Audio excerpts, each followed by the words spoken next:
Hello, hello, good afternoon. Good afternoon.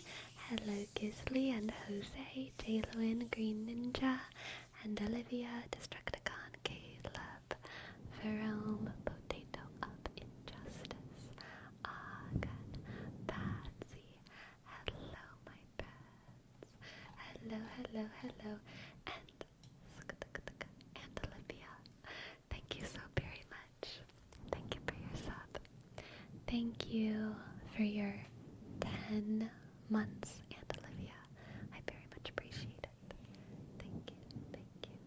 Hey, sk, hen, click, the, shk, I dot, l, I dot, b, I dot, a, shk. Thank you for being the first sub of the night. Shk. Hello, hello Necropog. Welcome, welcome, welcome. Hello Delight and Butghost and Reeks Bunkers. Hello. Howdy, howdy, Sleepy. How many times have you modded Skyrim and broke it? I don't think I've ever completely crashed a Skyrim game because of mods, but I have definitely made games difficult. They've been pretty glitchy, and I've had some mods not work totally. They just don't work because they're not compatible with other stuff. But I don't think I've ever completely squashed a game because of mods, to my memory. Although my very first, I'm sorry, I'm cracking all my fingers, I just have to. My very first Skyrim game, which I played on Xbox, the year it came out, I got to around level, I think 58. I don't think I was level 60 yet, late 50s, and I can't remember what happened, but my game glitched out and I was never able to recover it.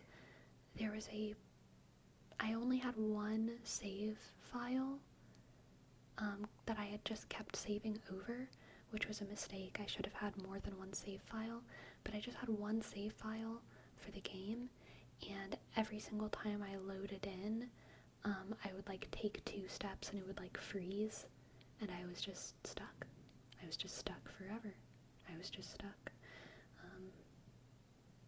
And that is when I learned to always have multiple saves. Yes, exactly, Jerome.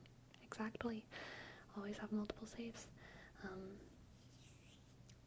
Had to learn at some point. Had that happen once too, because I added a mod mid-run. Yeah, I mean, the worst thing about it was that I did nothing. I did nothing wrong. I was just a little Xbox player. I was 15 or something? And I was just playing on my Xbox. I didn't do anything bad. I wasn't on Nexus mods doing anything bad. I was just playing Skyrim, and I was punished for it. Did you have the courage to restart, or did you give up?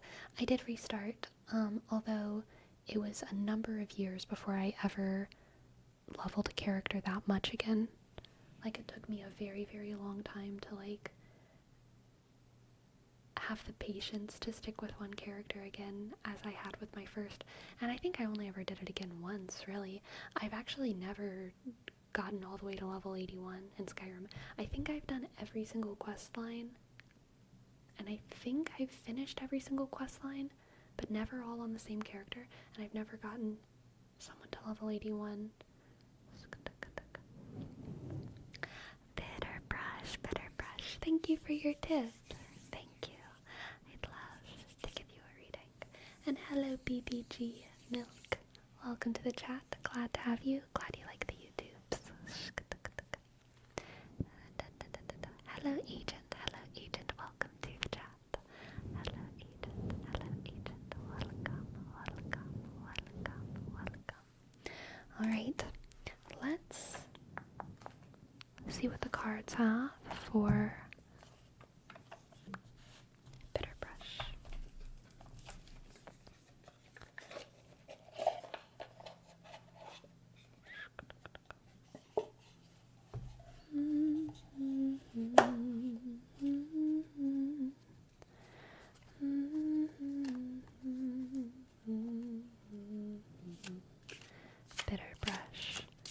What do the cards have for bitter, bitter, bitter brush, bitter brush, bitter brush, bitter brush. Let's see. We have the 8 of Cups, the 8 of Cups, the 2 of Wands, the 2 of Wands, and the Wheel of Fortune, the Wheel of Fortune.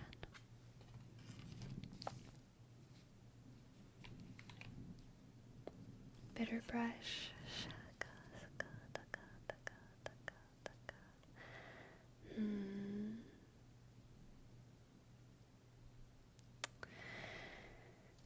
I feel like you're having to make a decision about, I feel like you are in a position where you feel like you are closing a door, but this reading is letting you know that even though you are in a position where you're making a choice, whatever path your decision leads you down right now, you're not closing any doors permanently, okay? You're not closing any doors permanently. You're not in a situation where if you walk away, that door is always closed. The 2 of Wands is kind of about options that we have in life, long-term options and foresight. And then the 8 of Cups is about walking away from something. And Wheel of Fortune is all about possibility, possibility and a chance, and how we can't really predict the throes of life, the whimsies of time. And so I feel like you are in a position where you are making a choice that's a really big deal, and it might temporarily kind of cut you off from one path or another path, but this reading is letting you know that you are not going to be stuck. You are free as you've always been. Life will always be unpredictable, for better or for worse, and no doors are closed to you, even if you divert from that path temporarily. Today's the first week of my new job. I'm learning the ropes and getting used to the new schedule. Oh, that's exciting. That's exciting. I love new job energy. Let's get an oracle card for you as well. Oracle card for bitter brush. Bitter brush. Bitter brush. Bitter brush. Cancer. The crab. The crab. The crab. You've got the crab. You've got the crabby crab. You are a Cancer? Heck yeah. Heck yeah. Bitter brush. You know that you're good at what you do. Keep being yourself. Keep being empathetic. Keep listening to other people. I feel like whenever people pull from the oracle and it is their own sign, it's hard for me to read it as anything more than just like an affirmation that like you are in your energy right now and you're making choices that do empower you, and that's a good thing, okay? That's a good thing. You are in your energy. You are in your energy. Embrace it. Embrace it. You're doing great, Bitter Brush. Thank you. Thank you for letting me read for you. Thank you for your tip. Thank you. The pinnacle of evolution. Yes. Very true. Very true. Very true. Very true. Everything must become crab eventually. Eventually. Eventually. Eventually. Eventually. Eventually. Eventually. Speaking of new WoW seasons, y'all, Hearthstone's Battlegrounds has finally started a new season. My MMR has been reset, and there's like a million new cards. There's no quests anymore. the whole game is different, okay? The whole game is different. There's, there's, it's totally different. Are you crushing the noobs? A little bit. A little bit. I've played a lot of Battlegrounds today. I think probably 5 or 6 games of Battlegrounds, and I only lost one of them, and all of the other ones I was in second or first place. And even the one that I lost, for some reason I didn't lose any MMR. I think it's because my MMR is so low. Everyone's MMR is so low, so the system is a little bit different.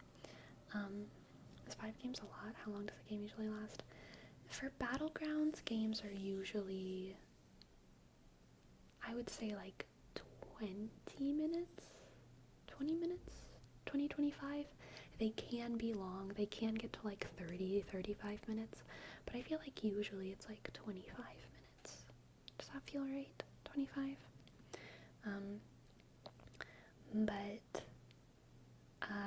Yeah, so my MMR now is like it's like 1,000, the low 1,000s, like 1,100 something maybe, or it might just be like 1,000 something, because my wins are getting me like 200, 260 or something MMR, so it's really easy to climb. Was today your first session of the new season? Yes, it was, and it was a lot of fun. I'm enjoying it. I really like the new beasts, because they removed Mama Bear and Banana Slamma, and I think some other beasts. I didn't really like the old beast meta. I just didn't like the way it worked. I never vibed with it, but I've played two of my games today were beast games, and they were both really, really, really fun. I really like the new beasts. They removed Banana Slamma. Yes, they removed Banana Slamma. The beast meta is totally different. I've noticed that for beasts and dragons, and also in general with a lot of the neutral cards, it seems like this new season is going to be a lot about buffing your minions during combat permanently. There's a lot of cards that buff your minions permanently during combat, especially for beasts and especially for dragons, but also just a lot of cards in general. And that is very different, because I mean usually you can only really permanently buff your minions during your turns and not during combat, with some small exceptions. But now almost everything, it seems like there is a way to buff it permanently during combat. Yeah, dragons. I haven't had a dragons game yet, but I want one. I really, really want a dragons game. I tried to force it one game, and that was the one game that I lost, because I shouldn't have tried to force dragons. But like, I can tell that dragons is very, very different from how it used to be, and there's like a divine shield, like a different divine shield dragon, and all the dragons are buffing each other during combat, and there's a dragon that like the minions adjacent to it like keep all of their buffs during combat. Like, there's all kinds of just craziness, and I know that dragons is gonna be fun once I get a dragons game. And then I think also elementals looks fun, because there's a lot of new ways to buff the tavern, and it's exciting. They've also added Battlegrounds duos, which is like a much more clean way, from what I understand, of doing like multiplayer Battlegrounds. Would you say it's harder to understand, or about the same? Probably about the same.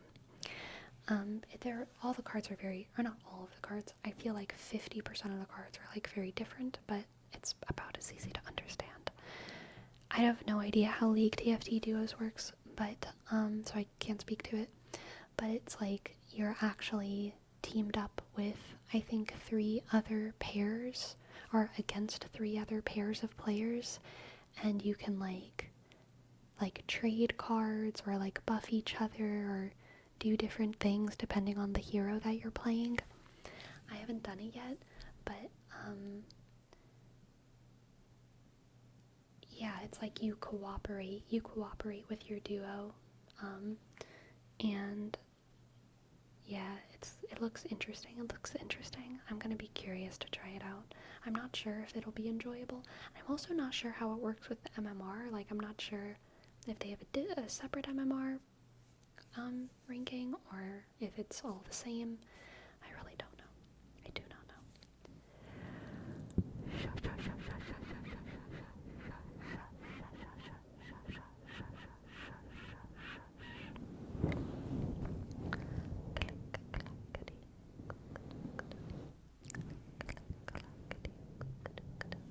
Sounds better because it makes sense that if you queue with someone, it's to play as a team, not play against each other.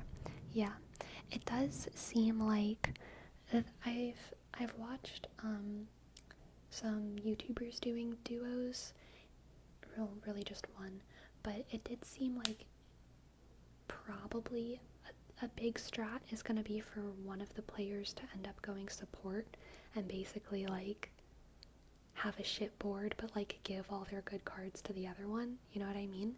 I've seen more than one game where that is the way to win, to like stack one player's board and kind of let the other one just be support, feed the carry, exactly. Which honestly, I do like playing support, so could be fun. Sleepy, how was your day today? It was good. I did not do too much, but I did have a good day. I uninstalled Hearthstone. I failed you, Sleepy. No, it's okay, Vidge. You've just made the player pool that much easier to conquer for me. Okay. That's okay. In DFT, whenever one of the duos wins their match, they go to their partner table and helps them with their match. Is it the same in Hearthstone? I don't know, because I haven't played it. I don't know.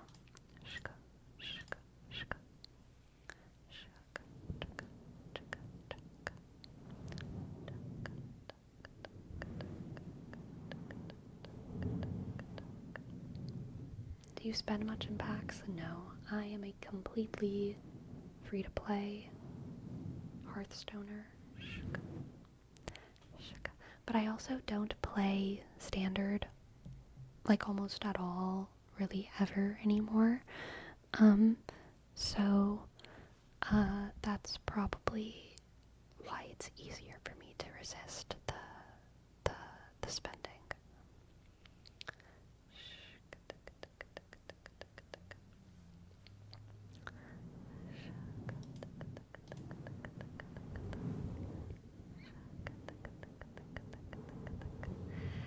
Hello, yes. They are flowers.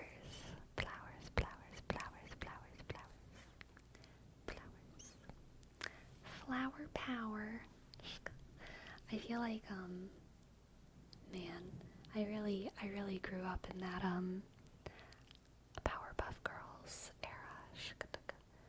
And I feel like the phrase flower power was invoked much too often in my childhood. Flower power.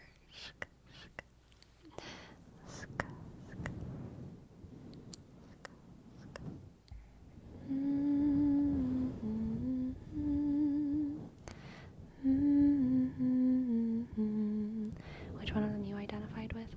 I was the youngest of my family, so Bubbles, always. Anytime there was like older siblings and younger siblings, I was always cast on to the younger siblings. So Bubbles.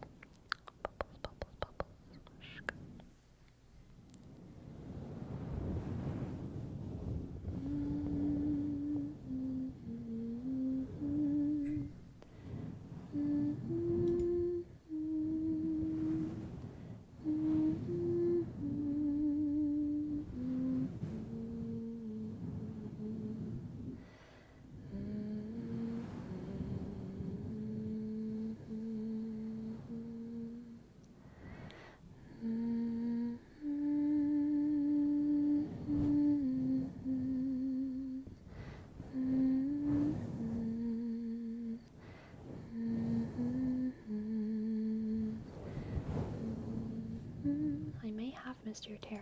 I'm so sorry, Green Ninja. Yes, I did miss it. I'm sorry. Hope you've had a great day. Would love a weekly tarot. Yes, absolutely, Green Ninja. Thank you so much. Thank you so much for your tip. I'd love to give you a tarot reading. Reading for Green Ninja. Green Ninja. What do the cards have for Green Ninja today? What do the cards have for Green Ninja today? What do the cards have for Green Ninja today? What do the cards have for Green Ninja today? We have the Empress, the Empress, the Empress, the Empress, the Ace of Wands, the Ace of Wands, and the Universe. Oh my goodness, Green Ninja, excellent start here.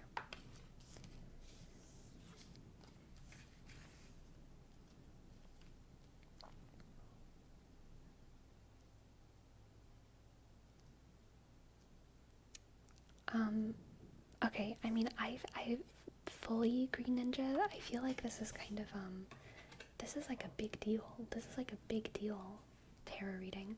Yes, KFC, in this deck, the Universe is instead of the World. I think there's going to be, this week, a major, like, new trajectory that, I don't want to say new trajectory, because that sounds like your life is, like, diverging in a different path, which is not what I think. There's, like, going to be, like, a new, in addition to your life and its current path, there's going to be a major idea, that you begin to pursue that will, like, be an important part of your life for a very, very long time. A new major idea, a new, ambition, a new dream, a new person, a new people, something that you are pursuing. The Ace of Wands is all about a new idea, a new passion, a new hobby that we begin to pursue. But seeing it paired with the Empress and the Universe makes me think that it's going to be like a big deal. It's not going to be like, oh, you're going to take up pottery for a week and then, like, forget about it. It's going to be like you're deciding you want to adopt a child.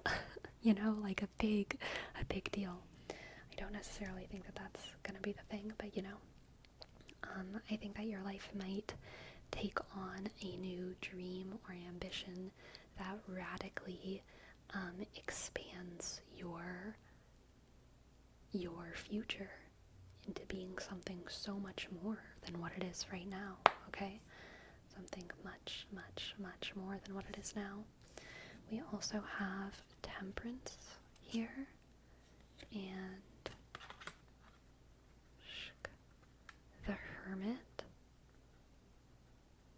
Temperance, and the Hermit. This is accurate. Oof. Exciting. With Temperance and the Hermit, I think this is a reminder to you that, I know, the Hermit, you and the Hermit, Green Ninja, it's craziness. This is a reminder that whatever new addition to your life this is, it's just in its infancy stages, and it's gonna take a really, really long time to sort of like take root and grow and bloom and flourish. This is saying that this is going to take a long, long time, and during this, I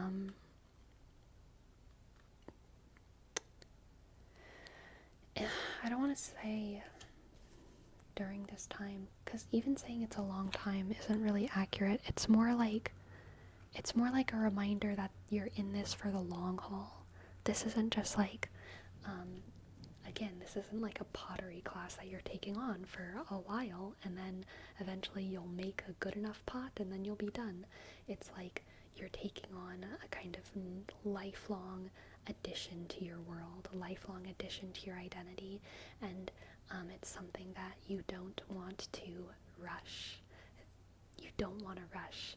If this were something like a relationship, then literally it's saying, enjoy every step along the way, even though I know that you're excited about this new, fresh relationship.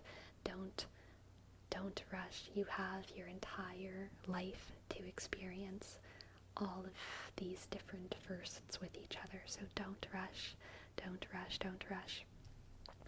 If this were like, a career or a child or something like that, then again, it's just saying, like, don't expect everything to be endgame at the beginning. Don't expect everything to be endgame at the beginning. It's going to take a long, long time. It's going to take good days and bad days and quiet days and boring days and exciting days. All of these things are going to be something that is still involved in this journey, okay? In this very long journey, there are going to be a lot of times of quietude and solitude. And in this journey, there's going to be a lot of times where it feels like nothing is happening, but just because of your patience and your diligence, things are happening, okay? Things are happening. They're just loading, just buffering, just cooking, okay? All of this is cooking. Let's get an oracle card for you too. Oracle card for Green Ninja. Leo, again. Be the star of your own show, Green Ninja. Enjoy feeling special and important in this moment. Your life is changing. It's okay to experience the theater of your life and sometimes feel like, hell yeah, you know what? This is a good story. Hell yeah, I am a good character. Hell yeah, I'm creating a beautiful story for all of the people around me. Very fun reading, Green Ninja. Very fun reading. Good luck on whatever this new thing is. I'm excited for you. And I hope that it resonated. I hope you enjoyed it. Thank you so much. This is speaking to something in the works, but I'd rather not say what yet. Okay. Lovely read as always. Thank you so much. I'm glad you enjoyed. And also, where'd it go? Caitlyn, thank you so much for your tip. Thank you. I've been saving up my channel points, but I finally got paid. Aw, nice. I love your content so much, and I've been hooked on watching your streams, and I know this tip isn't much, but I'd love a general tarot reading. Thank you so much. Thank you for making such amazing content.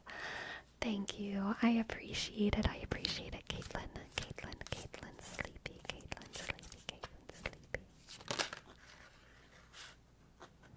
A card just flipped, so I'm not looking at it yet because I need to pull other cards, and I don't like to look at one card before I pull the other ones.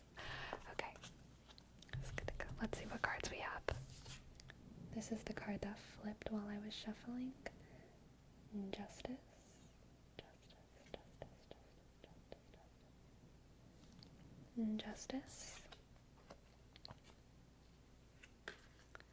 The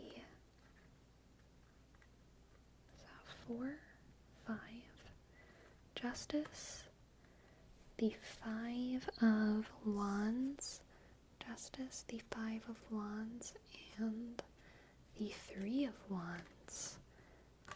Interesting.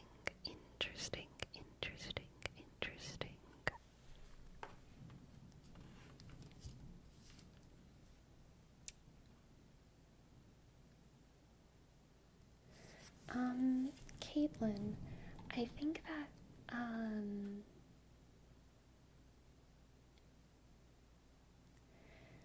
this is interesting.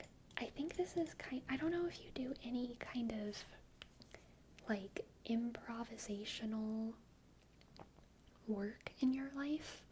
It could be like actual improvisational theater. It could be something like dance, improvisational dance, but it could also be some sort of like, I think it's something collaborative, some sort of collaborative improvisation, which can also happen sometimes in like sales or in at certain jobs, like with servers and stuff. I don't know exactly what it is, but there's some kind of chaotic, and this is why I'm feeling improvisational. There's some kind of chaotic thing. You're doing musical theater? That tracks, okay. It's chaotic, and it's also communal. Fun in the sun with your friends, but also full of chaos. And Justice is saying that even in the unpredictability served up by the Five of Wands, even in the unpredictability, you are going to be creating beauty. You are going to be creating beauty. Every single show is a little bit different. I'm sure you know that. Every single show is different because of what the different actors are bringing to the stage that day. You know, if someone eats Taco Bell one day versus Smoothie King another day, they might say their lines just a little bit different, and just those little tiny differences in the ways that people perform can have kind of a butterfly effect on the whole show.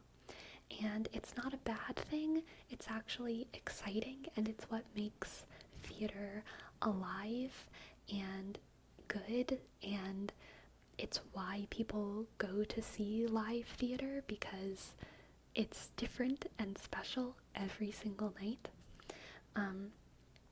And so yeah, what I'm seeing here is that there's a lot of variables in your performances that I think are sensitive variables.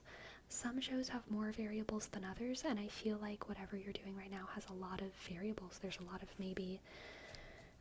lot of light cues, a lot of set cues, a lot of things, a lot of moving parts, a lot of things that can go wrong.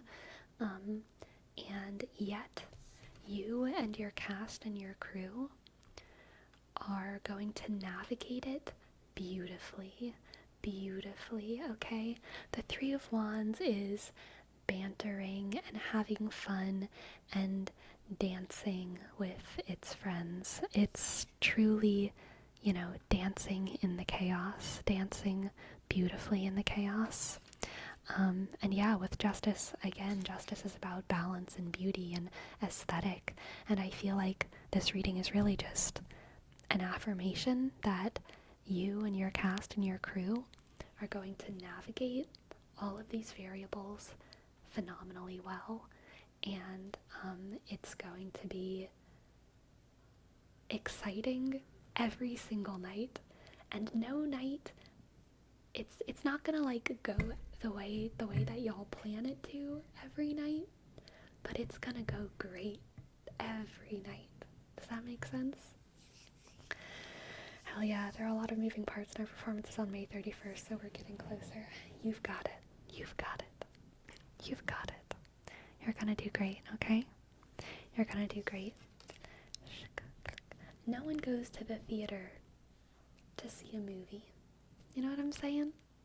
No one goes to the theater to see a movie, unless you're going to the movie theater, but we're not talking about that. People go to the theater to see some shit fall apart beautifully. Thank you for letting me read for you. I hope that resonated, and I hope that you enjoyed. Thank you, thank you, thank you. Thank you. Thank you.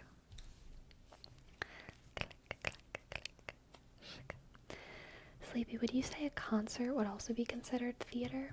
Or any kind of live show could be thought of as theater? I don't know about... Well, I mean, if it's called a live show, then yes. Concerts, yes. But any kind of live show makes me think that I'm sure that there's some exceptions I'm sure there's exceptions. But, I mean, yeah. Yeah, I think so. Yeah, probably so. I think you could even consider, like, a lot of religious rituals as theater. I think we could say that a lot of presentations are theater. Speeches, yeah, speeches are sort of theater. But, theater is one of those things. Theater is art. Art is hard to define. Theater is hard to define. It feels like instinctively we can usually say, like, there's obvious examples of, like, that's theater and, like, that's not. But describing why is often pretty hard. But a lot of things are theater. And part of what the higher echelons of, like, theater academia is arguing that things are theater that normal people say are not theater. And the reason why that happens is because these, the theater historians, they run out of things to say unless the definition of theater continues to expand, right?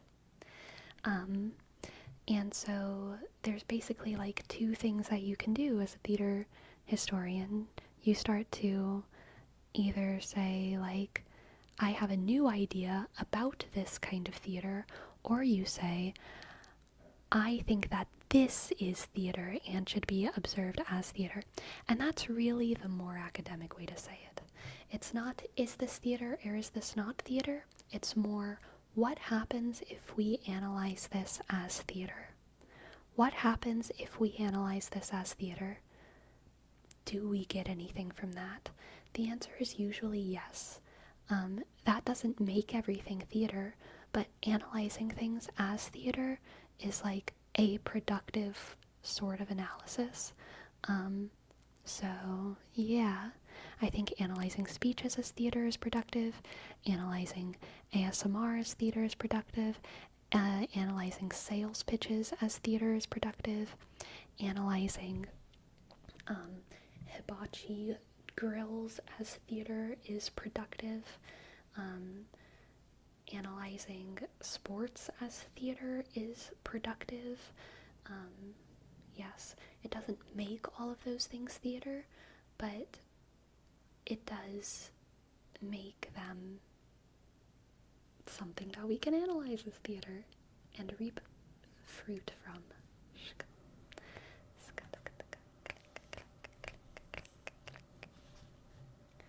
Analyzing business meetings as theater is productive. Yes, in all of your business meetings, if anyone, at the point where, at the end of the meeting where someone says, do you have any questions, I encourage you all to raise your hand and say, let's analyze the last 45 minutes as theater. What were the major themes? When so-and-so moved from this area of the room to that area of the room, what effect did that have on us emotionally as surveyors of this piece of drama?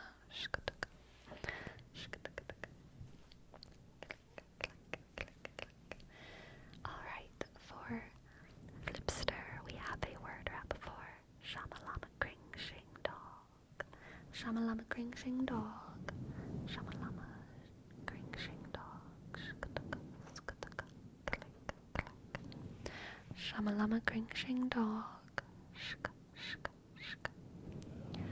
Shamalama Kring Shing Dog. Shamalama Kring Shing Dog.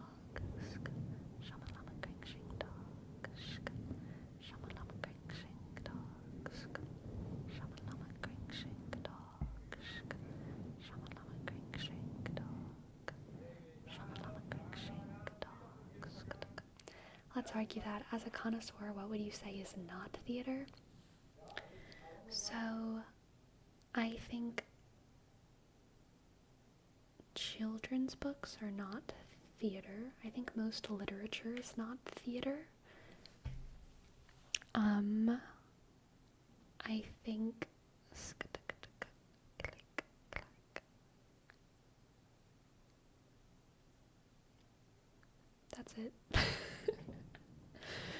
the showers in theater.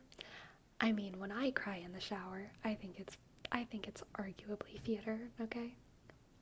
There's a lot of people in here. And they're all laughing at me and pointing and saying, "Stop it." There's an audience, okay? They're saying, "Stop it, you stupid, stop crying. You're weak and pathetic. Stop that right now." And then there's other ones saying, "Cry, keep crying. I'm crying too. And then there's other ones saying, "Oh my god, you're being so fake. Literally, nothing is even happening. You're taking a shower. You feel great right now. Stop being dramatic." Diego Zaki, what can I read for you? Diego Zaki.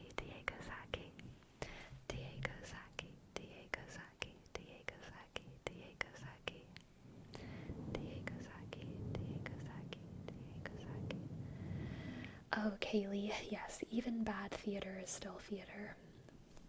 For sure. Bad theater. Most theater is bad theater.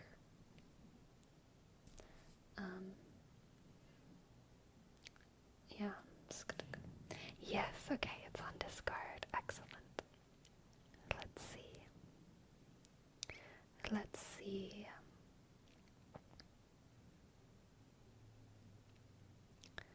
What do we have to read? Poem en español, Amar en la distancia, Océano y Luna, by Diego Zaki. En las profundidades del vasto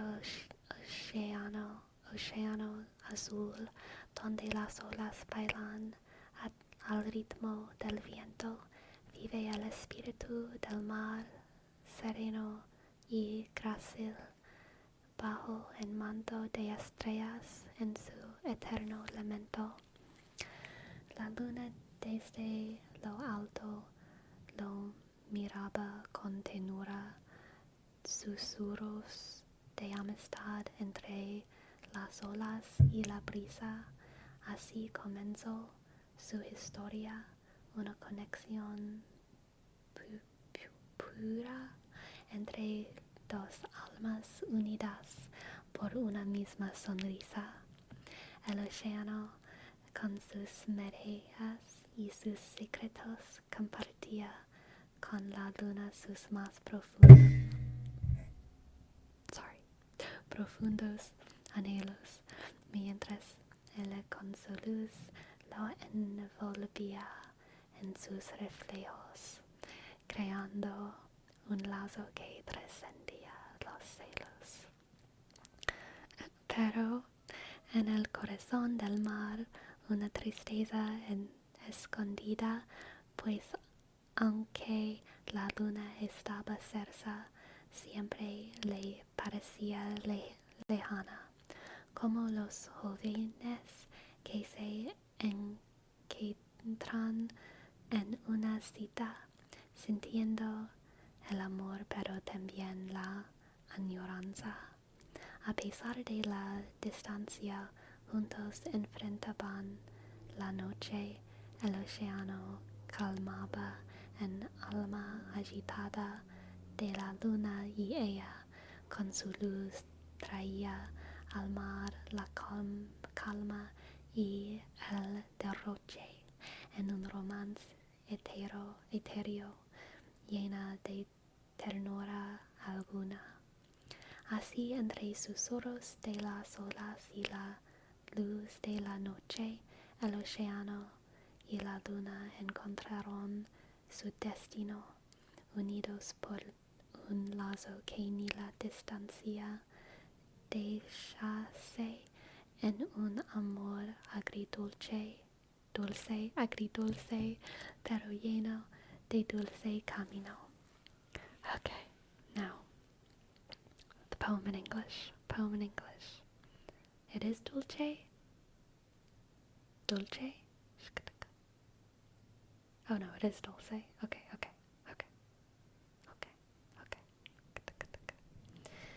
And the depths of the vast blue ocean's embrace, where waves dance to the wind's gentle flow, dwells the spirit of the sea, tranquil, went back to Spanish, tranquil and full of grace, under the starry sky in its eternal woe. The moon from above gazed upon it with tender eyes, whispers of friendship amidst waves and breeze. Thus began their story, a connection so wise between two souls bonded by shared pleas. The ocean, with its tides and secrets untold, shared with the moon its deepest desires, while she with her light enveloped it in her hold, forging a bond that transcended jealous fires.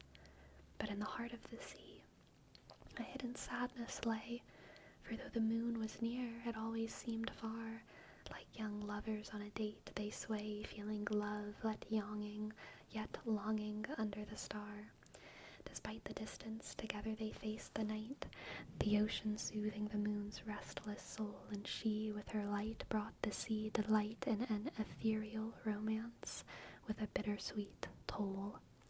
Thus, amidst whispers of waves in the night's glow, the ocean and the moon found their fate, bound by a tie no distance can overthrow, in a love bittersweet, yet filled with hope's gate. Beautiful, beautiful. I loved that, Diego Zaki. That was excellent, excellent, excellent. Excellent, excellent, excellent. And it's just Monty.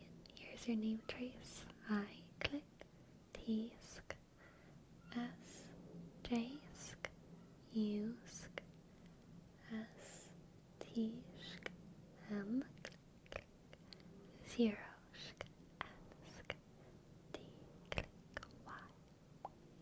Thank you. It's just Monday. Thank you, thank you. Yes, I enjoyed it. It reminded me of my most recent YouTube video. Very ocean tide, moon action.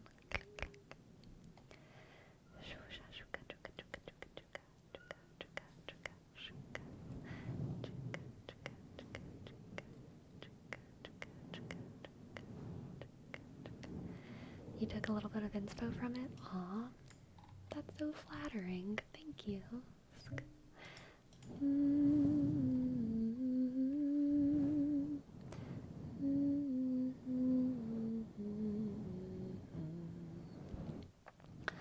Oh, Flipster, I don't think I could because of copyright laws.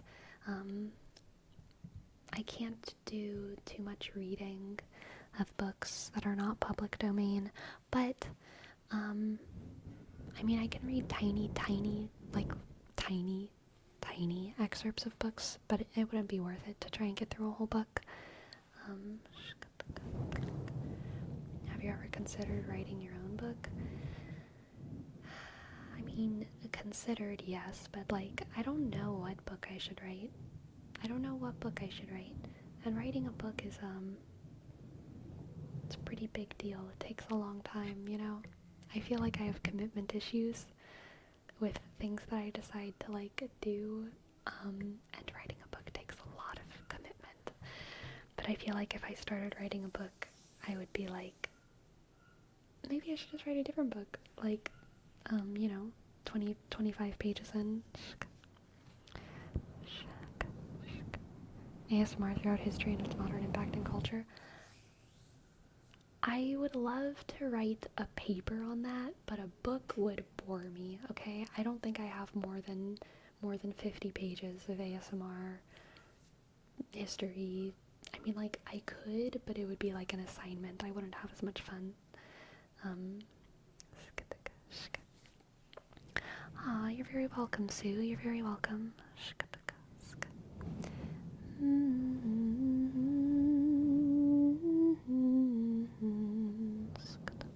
Video essay? That's definitely more feasible for the ASMR idea.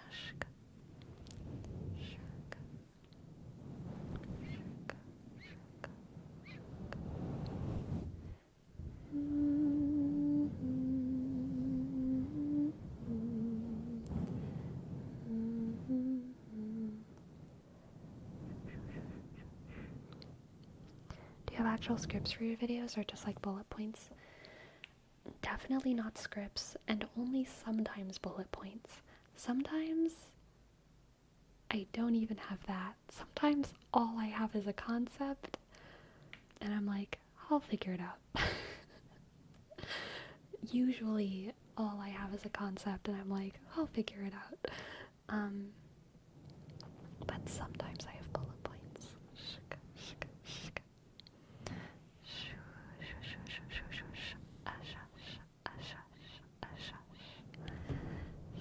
Pick a color for my next section of notes.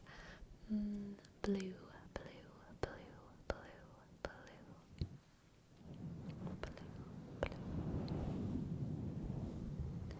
What do you think the worst part of reading is? How long it takes. Yeah, how long it takes. I wish I could read faster, and I'm already a fast reader, but I just wish reading was faster.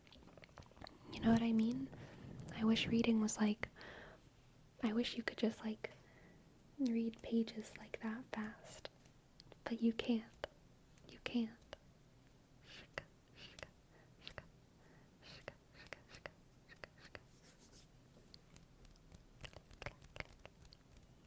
I agree, Aloof Lunaire, and I do write a lot. I do write a lot of stuff. I just don't write books, because books take too long. But I do write a lot, and I agree. Putting your world on paper is very fun. It is very fun.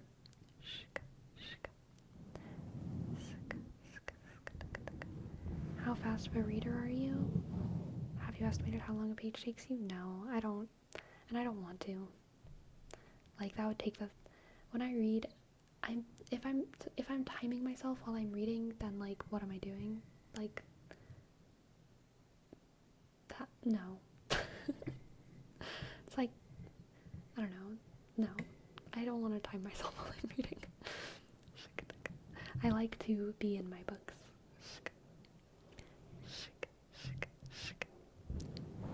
Reading for sport.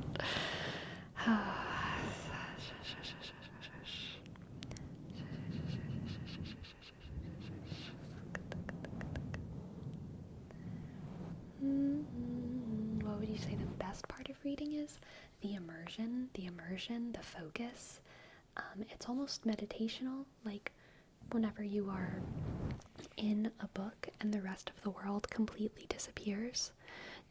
You know how like whenever you start reading, every single page feels like it takes a chunk of time, and then like once you're in a book, you don't even like notice that you're turning pages, and in the blink of an eye 25, 50, 60 pages can just like whoosh, and you're not even thinking about it because you're just like inside of it. Like your whole brain is just like your whole brain is in there. That doesn't happen with movies for me. That doesn't happen with theater for me. That doesn't happen with anything except for books, and I love that. I love that.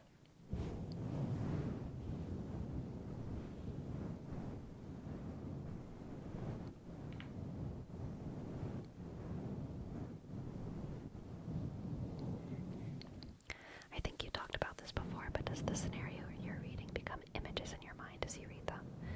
So I would say sometimes it becomes images, but also it's truly just like in the realm of concept.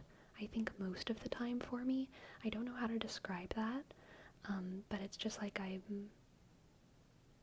it's kind of like if someone is telling me a story, I'm not necessarily visualizing everything that they're saying. I'm just listening, and I know what they're saying, and I will visualize specific things that they say that maybe they describe in extra detail or whatever, and those will kind of be like anchor points for me. But like, I mostly just comprehend what I'm reading without like a movie visual happening. I just understand what's happening, and I visualize some select parts.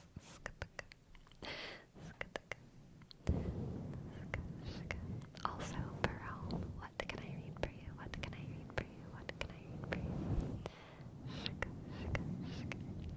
I have a hard time picturing characters as they're described in a book. Oftentimes I imagine another character from a show, game, or comic. Oh, I definitely don't imagine other characters as characters. But I do sometimes not imagine characters correctly. A lot of times I'll realize partway through a book that I've been picturing a character with blue eyes when it says that they have green eyes, and I'll be like, darn. But I can usually kind of retrain my brain. It just does take a while for me to visualize characters correctly sometimes. But I'm often wrong. I visualize everything, even when someone is telling me a story or talking about their day. I inadvertently imagine the situation. Interesting. It's always funny for me when I picture a character looking one way, and as the author, Shka drops hints on their appearance, and I have to update my mental image of them. Yeah, Shka. For the longest time, I thought Kaladin was blonde. Oh my goodness, what? I remember whenever I was young, the worst example of this for me was Sammy Keys. I don't know if anyone ever read the Sammy Keys books. They were kind of like, Hardy Boys, or, what was that girl detective? Nancy Drew. They were kind of in the same ballpark as those, young child solving mysteries in the town. And I pictured Sammy Keys as a boy for the first 3 chapters of that I was reading Sammy Keys, and then I realized Sammy Keys was a girl, and that was that really changed things for me. It took me a long time to turn the protagonist into a different gender in my head, but I did eventually.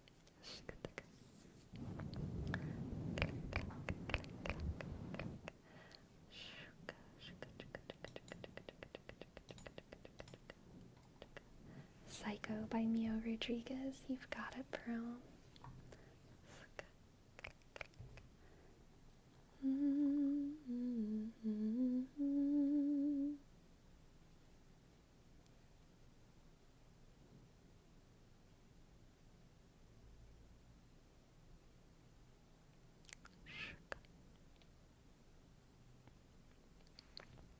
Okay, let's see what Jerome has for us to read. No.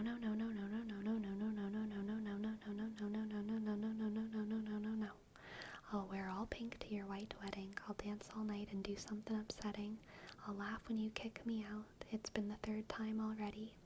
Running home, I laugh alone. At least I stole the show. Part of me wanna do stupid shit. Gotta admit, I'm a hypocrite. I like it way better than being on the side of it. I'm a psycho loving it. Part of me wanna do stupid shit. Gotta admit, I'm a hypocrite. I like it way better than being on the side of it. I'm a psycho, I'm loving it. Can't wait to hear what they call me names and make up all these stories. I would kill for a life that ain't boring. I'm lots of things, but not sorry. Running home, I laugh alone. At least I stole the show. Part of me wanna do stupid shit. Gotta admit, I'm a hypocrite. I like it way better than being on the side of it. I'm a psycho loving it. Part of me wanna do stupid shit. Gotta admit, I'm a hypocrite. I like it way better than being on the side of it. I'm a psycho loving it.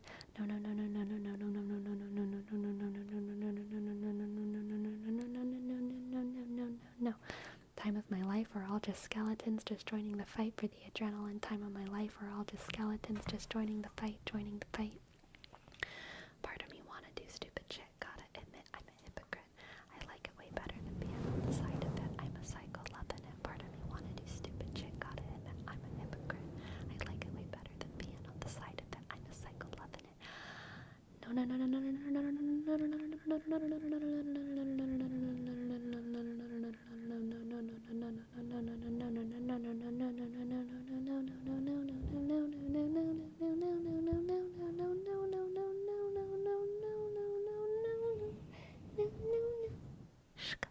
I'm a psycho loving it. Ba-da-ba-ba-bum.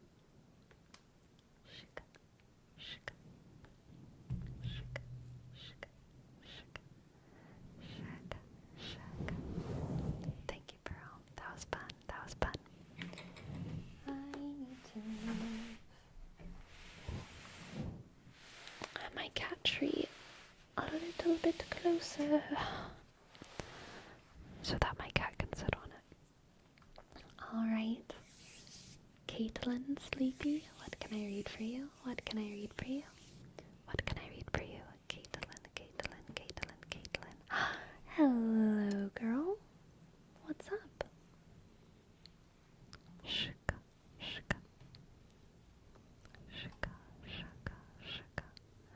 Shaka, shaka, shaka, shaka, shaka, shaka, shaka, shaka.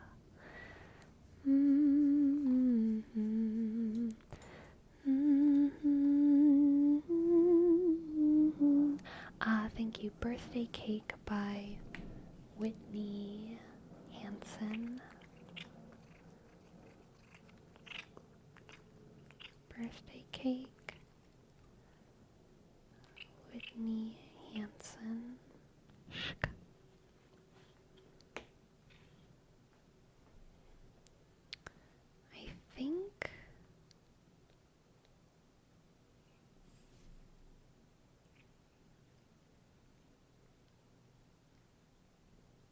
I think I found it in an Instagram comment. Maybe. We'll see. I refuse to believe the words "I love you" are like birthday cake. 3 words reserved for special occasions only to be given out topped with candles and frosting at the perfect moment. I use the words I love you casually and recklessly at times. But I've found that birthday cake is better at midnight, and I love you is better when you don't hesitate, when you don't wait for an occasion to say it. So here it is. I love you. And not in the special occasion kind of way, in the coffee in the morning on a Tuesday kind of way. I love you in chalk on a sidewalk and little post-it notes and extra smiles when you come home. I love you in the language of everyday things, and seeing you at the end of each day and listening to every word you say. I love you in the language of birthday cake when it's nobody's birthday. I love that. I loved that. I loved that. I loved that. I loved that. I loved that.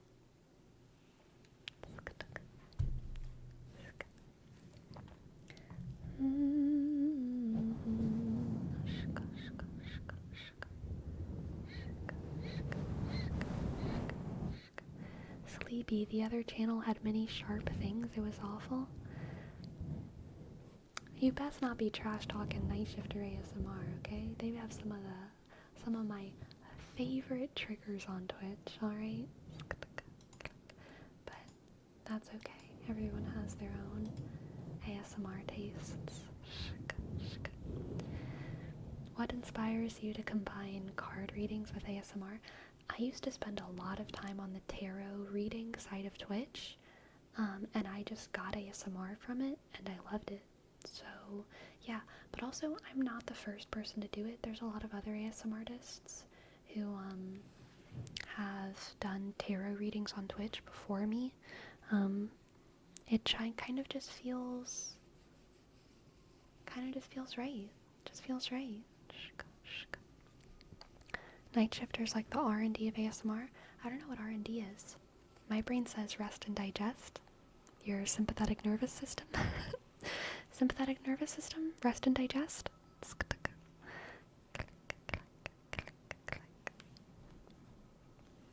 Yes, Augin.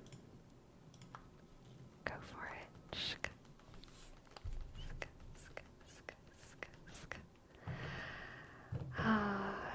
Takan beat you to it.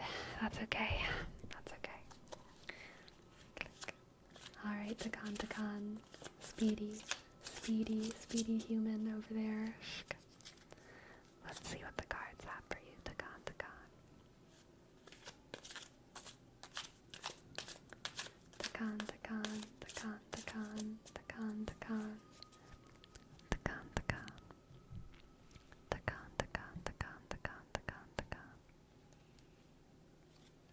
Alright, we have the Ace of Wands. The Ace of Wands. The Queen of Cups.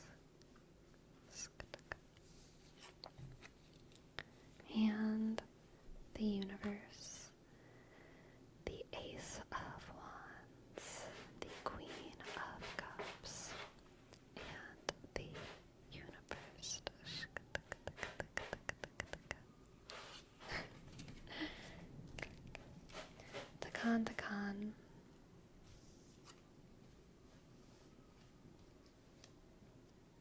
The Ace of Wands, the Queen of Cups, and the Universe. Alright.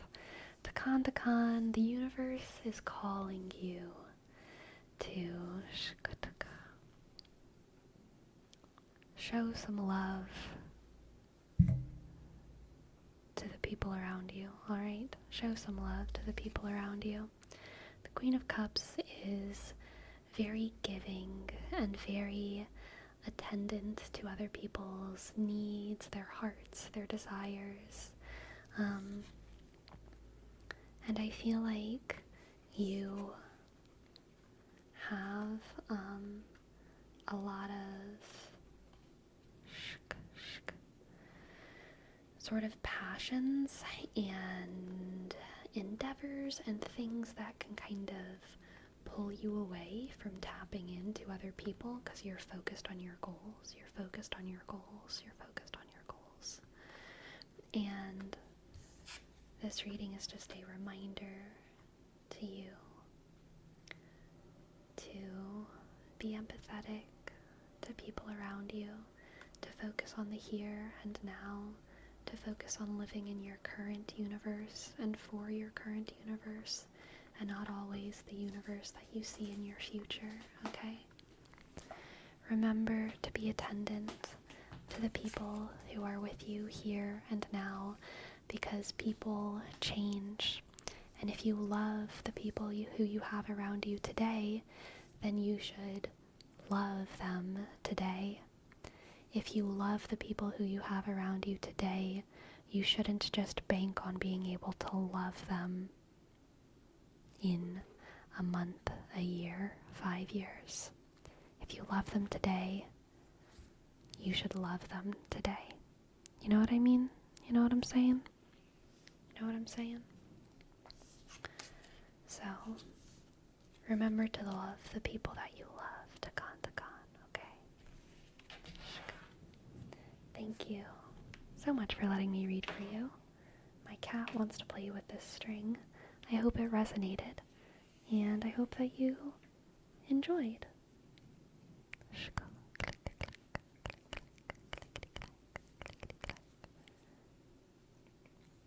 Yay. Alright, Augin, even though the thing hasn't come through yet, I'm gonna give you a reading. I'm gonna start. And you just redeem it whenever Destructicon finishes rigging the system, okay?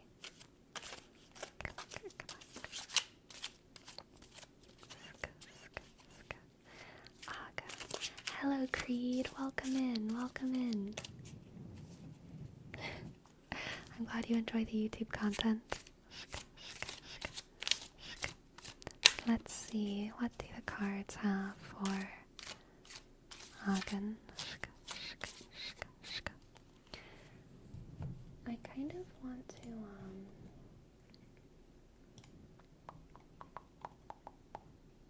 do something here with the redeem.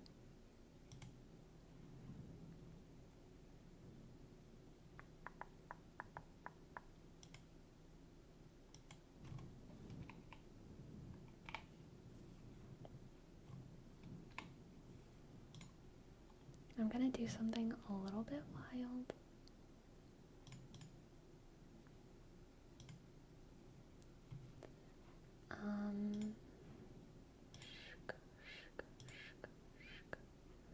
Okay, there we go. Perfect. That's what I wanted. That's what I wanted. I think it's better, instead of there being a cooldown, I think it's better for me to just like open the floodgates and close them. You know what I mean?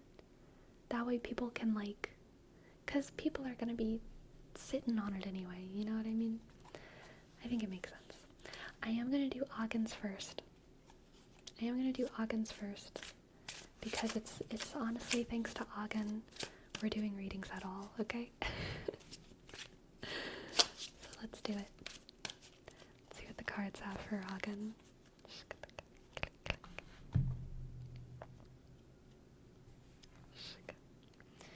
We have the Queen of Cups coming up again. The Queen of Cups. The Knight of Cups. Interesting. Queen of Cups. The Knight of Cups. And the Two of Wands. Shuck. Click, click. Click, click, click.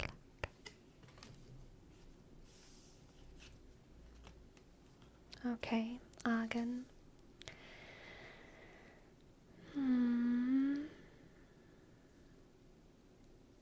I think this reading is about your other Augin. I don't know what other person exists in your situation here, but literally this reading is just an affirmation that, like, they do love and care about you. Whoever it is, they do love and care about you. They do love and care about you. And also, they want to see and know the real you, okay? You don't have to be afraid of going to this person on a bad day, on a rough day.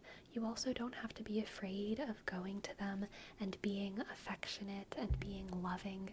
They want to be with whoever you are today and whatever you are today.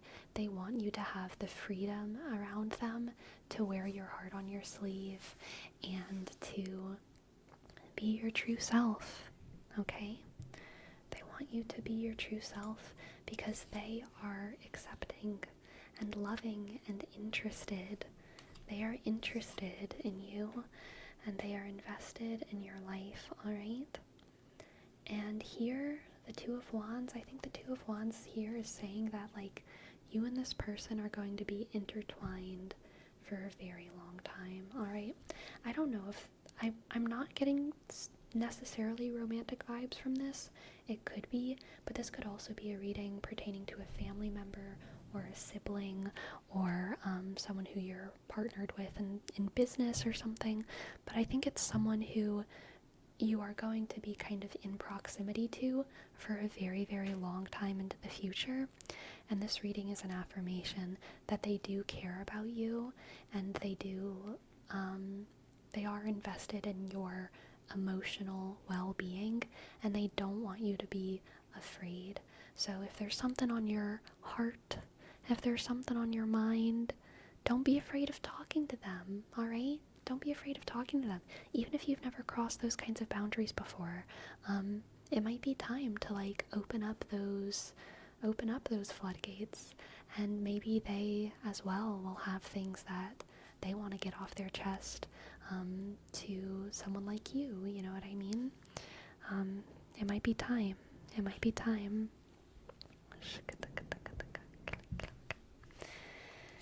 Thank you for letting me read for you, Augin. I hope that you enjoyed. I hope that helped out a little bit. I hope that resonated. We believe in you. Exactly, Diego Zaki. Exactly.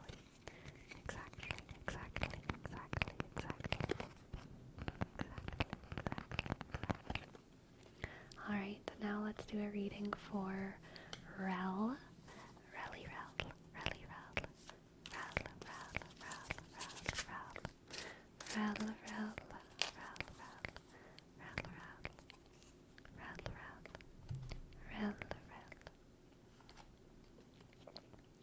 We have the Five of Cups, the Four of Pentacles,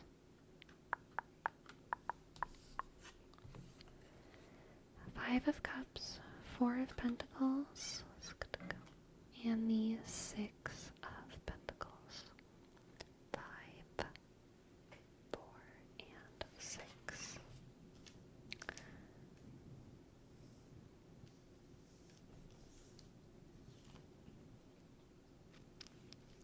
This one is a little bit sad, Rel. I think that there's something,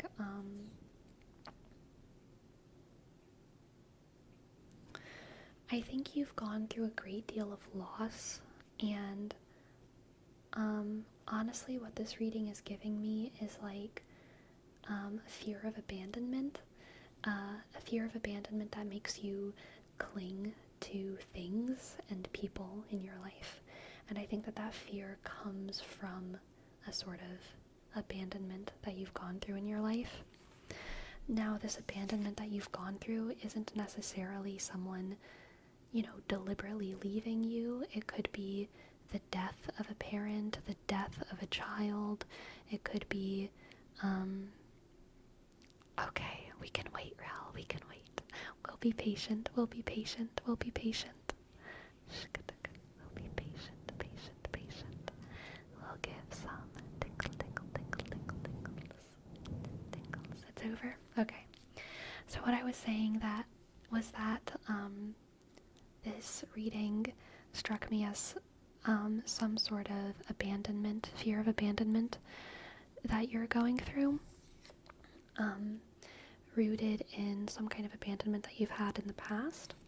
And that abandonment wasn't necessarily something deliberate. It could have been someone leaving you, a parent leaving you, a child leaving you, but it could have also been just a parent dying, or a parent needing to leave for some reason, or a child dying, or a sister or a brother getting taken away somehow. Anyway, there's millions of sad examples I could give, but I feel like something has happened where you've gone through a loss of someone, and because of that, you cling and you are afraid of losing what you still have left. I think you're very afraid of losing what you still have left, and so you hold on to it very, very tightly. And this reading isn't even really judging that behavior or saying whether or not what you're doing is healthy or unhealthy. This reading is totally neutral on that, because you can have abandonment issues and still handle them very healthily, right? So I'm not saying that you're not, but I think that you are in a stage of life where you have just this massive amount of fear and anxiety that you are living with every single day. And probably some days you handle it well, and probably some days you don't. It's probably not all one or the other. But you have this big fear and this big anxiety, and maybe you're wondering if this is going to be forever, if this kind of trauma is going to be inside you forever. And this reading is letting you know that eventually, through time and through healthy relationships and through just growing up and becoming healthier, physically and circumstantially in your life, being more secure, that you will improve so much, and the feeling of being you will become a more free feeling. There are a lot of things that we will always have. There's always going to be pain and suffering that we carry with us through our whole life, but it will not always be like this, okay? Whatever darkness you have inside of you, there is going to be so much more light eventually, just with time and with health and with security. You will find so much peace and so much freedom, and all it takes is just sticking with it every day and trying to love healthy people and put yourself in healthy spaces. There's a lot of room for peace and light to fit inside of you and snuff out the darkness and snuff out the fear and snuff out the anxiety, okay? You can find a lot of peace in your world. I promise it's possible. I promise there is light eventually down the line for you, okay? Thank you for letting me read for you. And I hope you enjoyed. I hope it resonated. These readings always be too accurate. I know. I feel that. Alright. Now let's do a reading for Diego Zaki. Diego Zaki. Diego Zaki.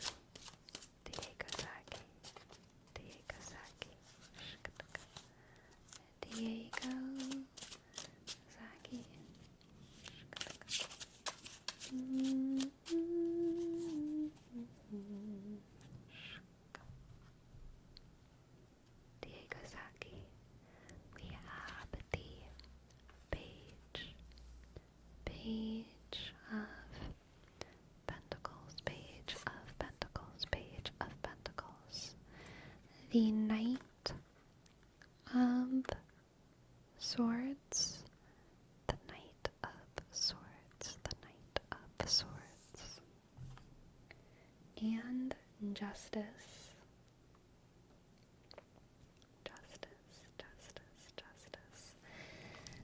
Diego Zaki, I think this reading is telling you to approach something differently from how you're currently approaching it, okay?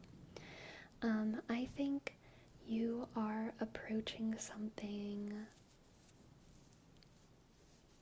maybe a little bit, I don't want to say passively, but I think you're approaching something kind of like gently,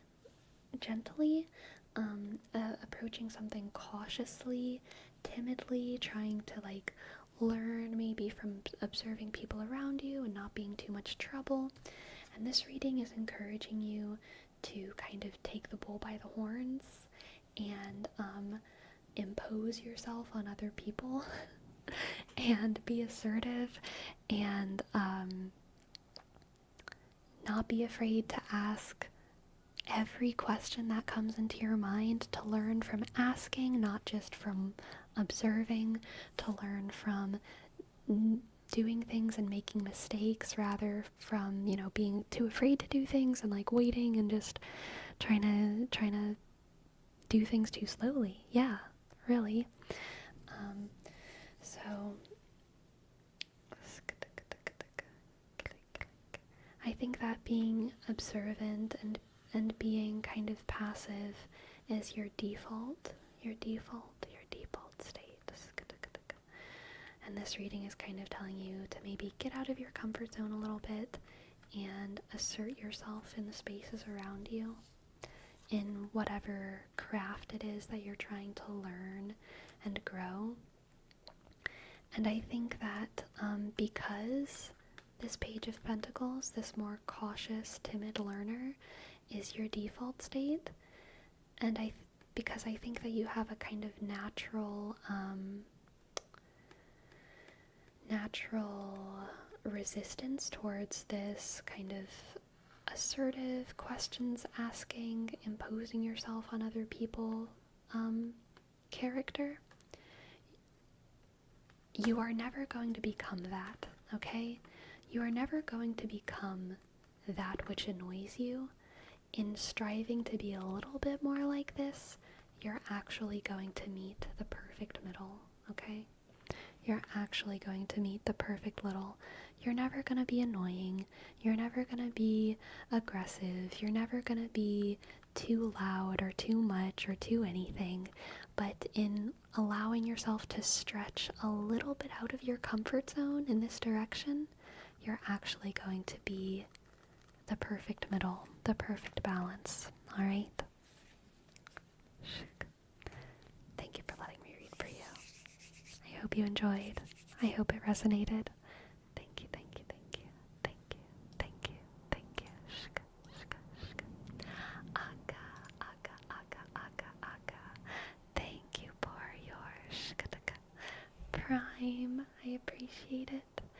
Hey, click, K, shk, shk, hey, sk, K, shk, shk, E, sk, R, shk, S, H, click.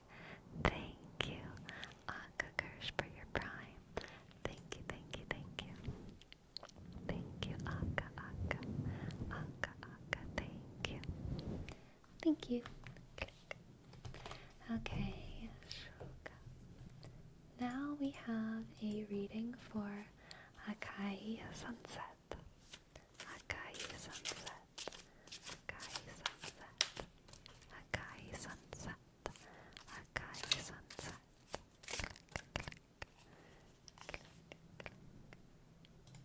There we go.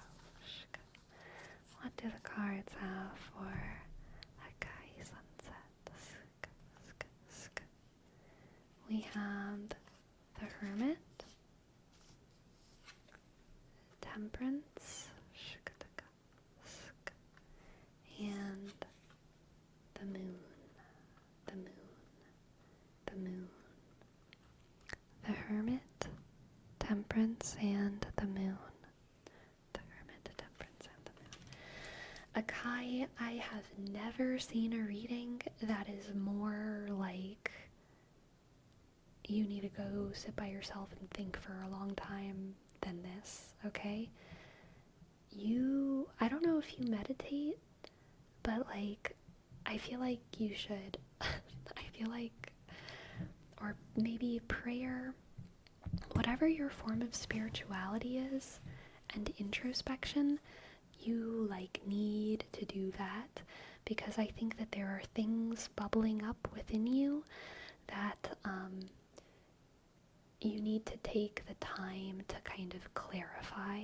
And I think that the only way that you can take the time to clarify that is going to be to go into your cell, into your little room, and listen to your thoughts fully, to sit with yourself and just give yourself all the time that you need to think through these feelings and thoughts and half full phrases, all these sentence fragments that are floating around in your head. You need to turn them into full sentences. Allow yourself to really think things through. Allow yourself to really think things through so that you can handle your situation with temperance. Because otherwise things are just going to be kind of like bubbling up within you, and you're not going to have a good or full understanding of your own self, of your own heart, of your own desires, of your own wishes. I think whatever situation you're in right now, you need to develop a thorough sense of your desires, your fears, your boundaries. There's some situation here that's like really calling you to think through these things. It might be kind of a turning point in different relationships or different career paths or something like that.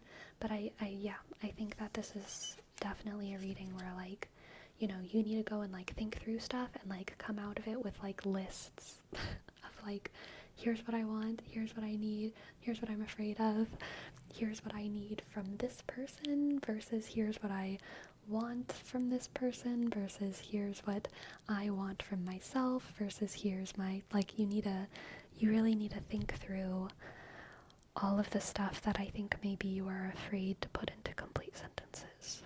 But you can, it'll just take time. And if you're afraid of the stuff that's already lurking inside of yourself, you might as well also just like take away the fear of the unknown. You might as well know fully the things that are inside of yourself so that you can decide whether or not they're really things you should be afraid of. Because they're probably not. They're probably not. And it'll be less scary once you put it all into words. Okay? Thank you for letting me read for you.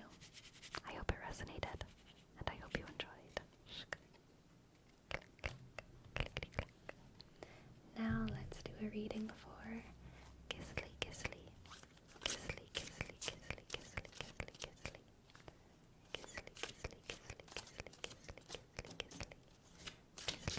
Gizzly, Gizzly, Gizzly, Gizzly, Gizzly. Gizzly, Gizzly, Gizzly, Gizzly, Gizzly. That's so on point. Aw, I'm glad. You're very welcome. You're very welcome. Thank you for letting me read for you.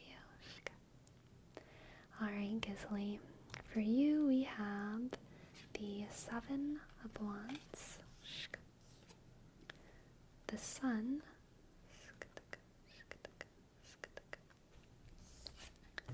thank you, I am Rye Dog. I will give you your reading after this one. And Death.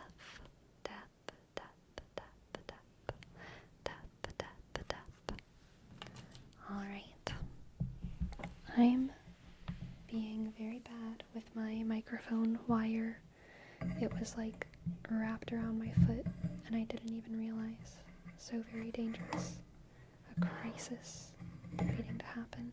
Okay, I think it's safe. Okay, Gizzly, 7 of Wands, the Sun, and Death.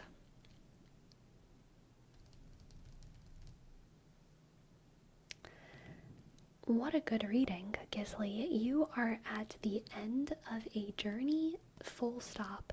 Major transformation is going to be happening. And it's going to be good because your journey that ended was just like a complete success. A complete, undeniable success. And you are allowed to go into celebration mode. Celebration mode before you enter your next season, alright? Before you enter your next season. The 7 of Wands is just plain old victory. Victory on your terms, by your standards. You've done well. You've done well, and it's time to soak in that sun and put on your party hat and hit a piñata and just celebrate yourself, okay? It is time for you to celebrate yourself and get ready for your transformation into a new journey, a new path, a new path. So in some ways you're going to be saying goodbye to all of the progress that you made in one area. It's kind of like moving on to a different video game or something, right? It's like, okay, I guess I have to start off again at square one. But you have learned so much on your journey.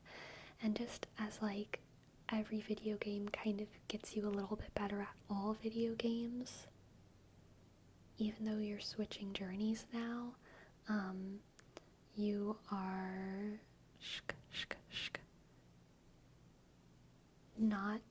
it's not like you're actually losing all the progress you've made, because you've learned so much on the way.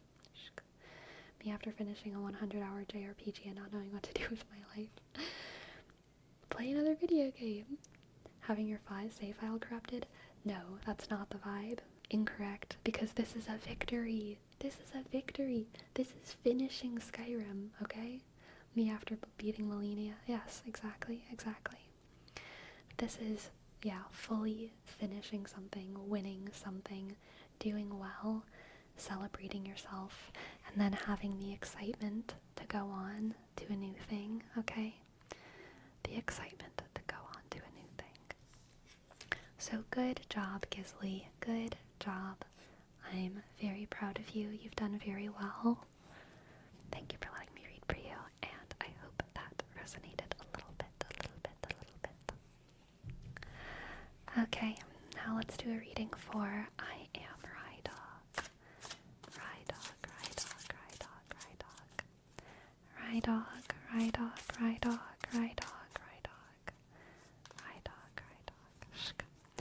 When did you find out about ASMR? Probably like 2014 or 2015. It was a very long time ago. What made you interested to make a channel on it? I liked it, so I wanted to make it. That's all there is to it. Oh, Rydog, we have the Fool and the Page of Swords and the Four of Cups.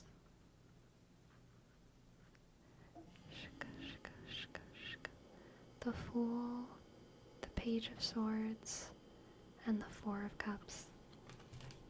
Interesting. This is a very young reading. I Am Rydog.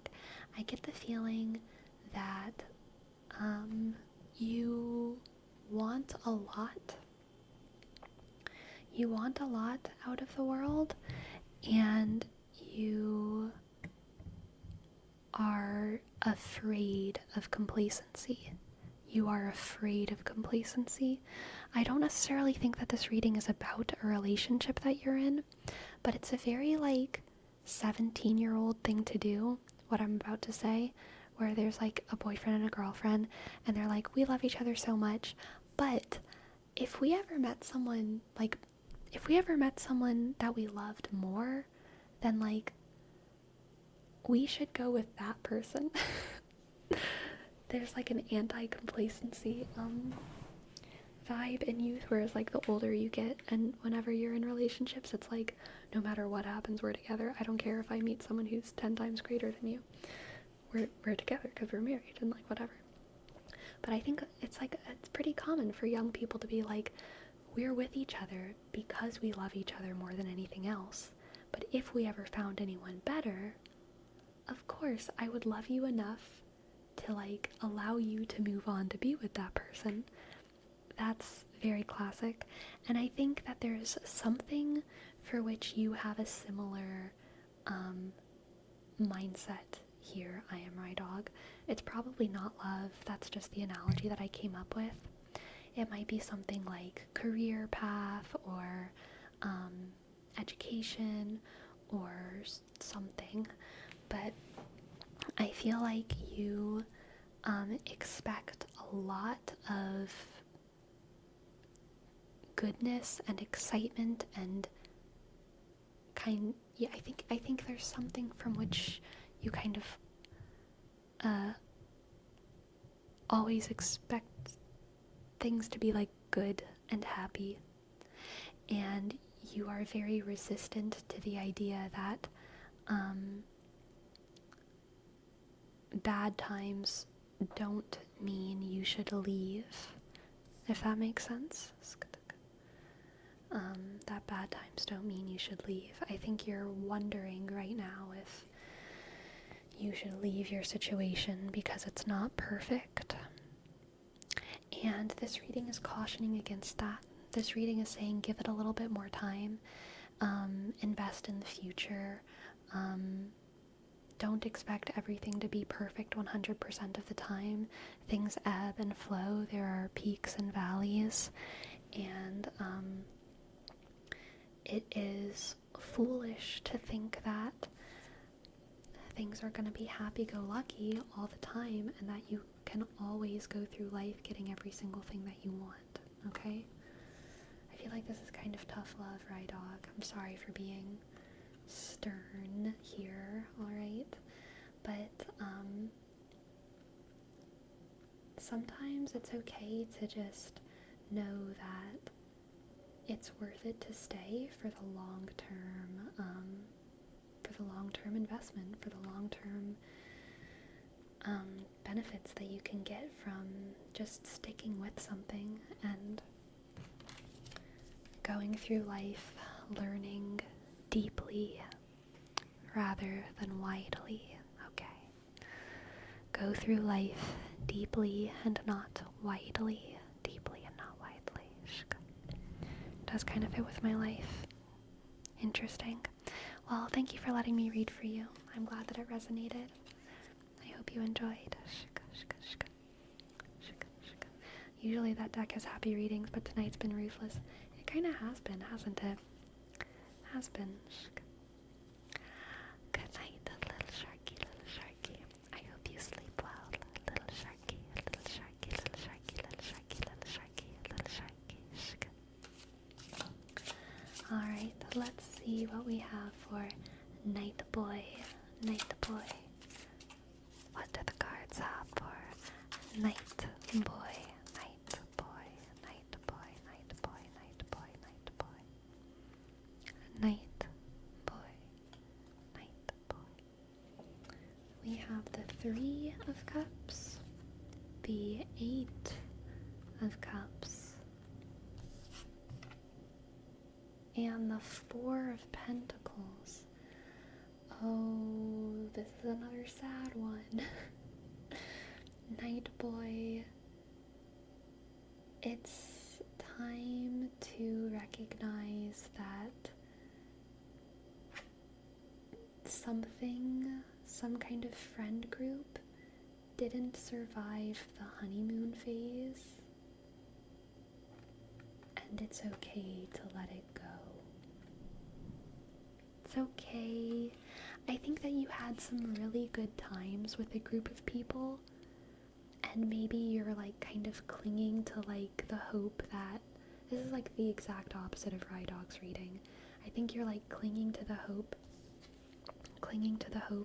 that things will be like they once were, that all of the red flags, that all of the pain, that all of the shitty stuff that's happened recently is like maybe somehow hopefully irrelevant, and you can just cling on to the way things used to be, to the happy-go-lucky singing in the car and painting each other's nails and helping each other with your power tool organization or whatever guys do. But there's been too much that has not been fun lately. It's okay to walk away. It's okay to be the first person to walk away. It's okay to be the person to recognize, like, hey, this actually isn't fun. And, like, y'all are mean, and y'all are mean, and y'all are making my life not fun. And I don't want to be here anymore. I kind of want to just not do that.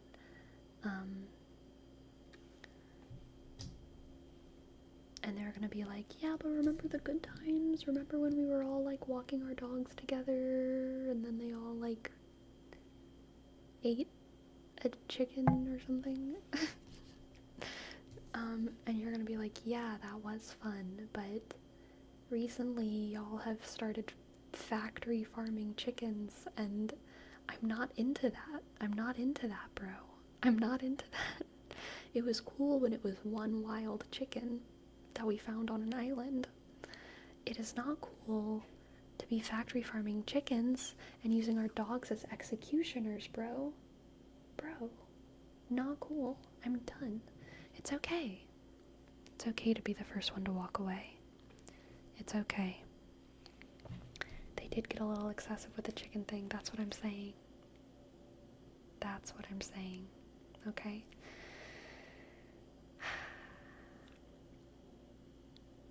I hope that resonates. I hope that means something for you, Night Boy. It's okay to be the first one to walk away. Things aren't always going to be back to what they used to be. Don't cling on to memories of the past if it's not looking like that's happening in the present, and it's not looking like that's going to happen in the future. Okay? Sometimes things are the best whenever they end when they should. Okay? Thank you for letting me read for you. I hope that you enjoyed. Thank you, thank you, thank you. Thank you. Thank you, thank you, thank you. Thank you. Thank you.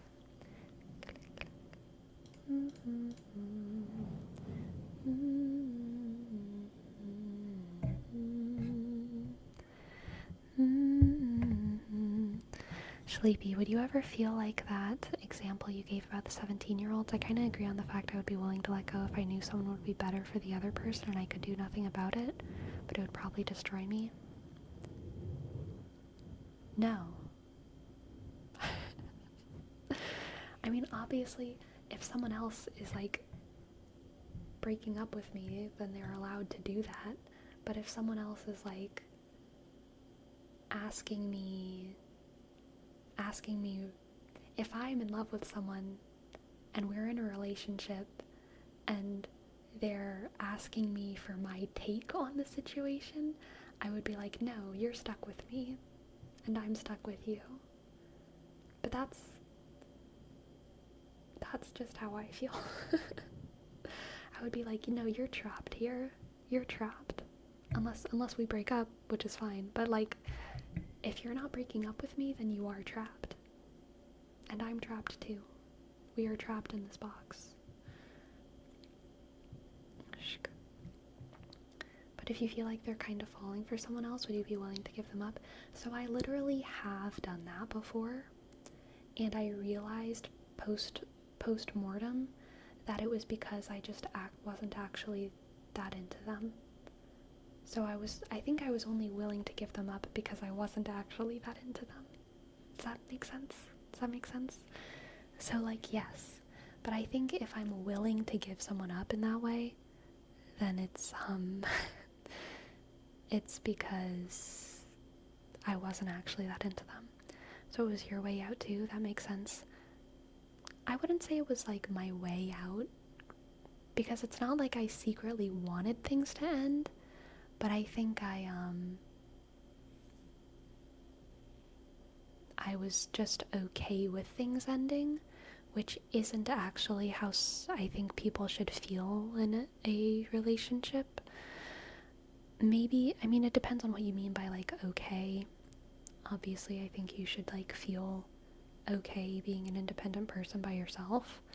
But, like, I think if you're in a relationship, I don't think it's good to have the mindset of, like, I would be okay if this just ended. You know, I think you should always be like, if you are like me and want, like, you know, the kind of relationship that is, like, lifelong and healthy and happy and stuff. If you don't want a lifelong relationship, then, like, this probably doesn't apply to you. But, like, if that is what you want, then you shouldn't, I don't think you should be okay with relationships ending. I think if you are in a relationship, you should be sad at the idea of it ending. If that makes sense. Shik, click. Shik, click. Shak, click, click, click. Alright. Night boy, thank you so much for your tip. I kind of thought that there was a tip that I, like, didn't do a tarot reading for or something, but I just realized it was just you.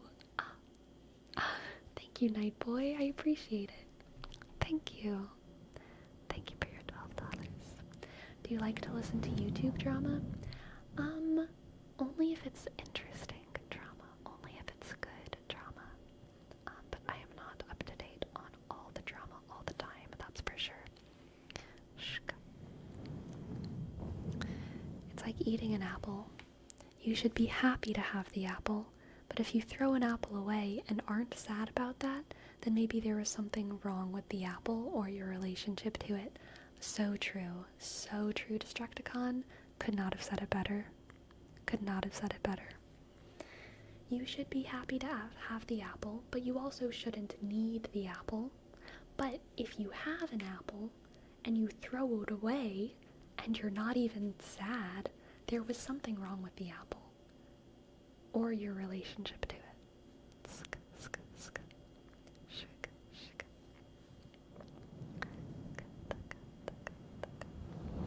Also, don't keep a rotting apple just for the sake of having an apple. Yeah, man. Yeah. What if there's a worm in the apple? Then it's okay to throw it away. And it's just an indication that there's something wrong with the apple. You don't throw away a healthy, happy apple unless your relationship to the apple is bad. Like, we're not saying you shouldn't throw away an apple.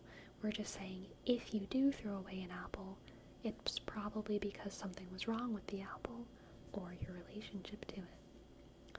But do you think it's okay to get to a point where you need the apple in your life?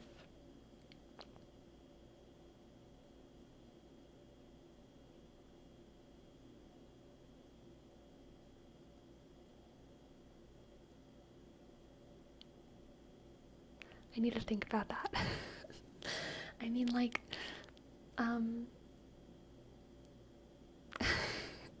do you think it's okay to get to a point where you need the apple in your life?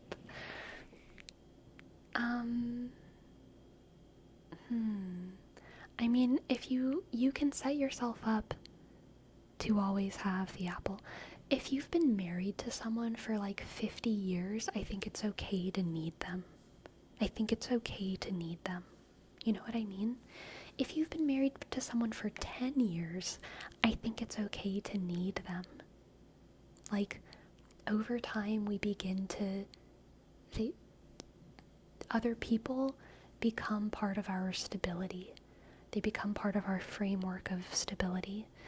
Now, if a 10-year marriage ends, even if a 50-year marriage ends, we do learn eventually that we didn't need it in the way that we thought we did. We didn't need that thing to survive. We did need it to be happy for a while, but we are eventually able to fill those gaps in our lives with other things, given time and given healing. So it's not a need like food and water, where if you don't have it, you literally die. It is a feeling of need that you can adapt to and adapt away from as your circumstances change in life. And that is healthy, and that is normal, and that is good. I think it's healthy to need the people in our lives who deserve to be needed by us. And it's also healthy to stop needing people in our lives whenever they're not in our lives. You know what I mean?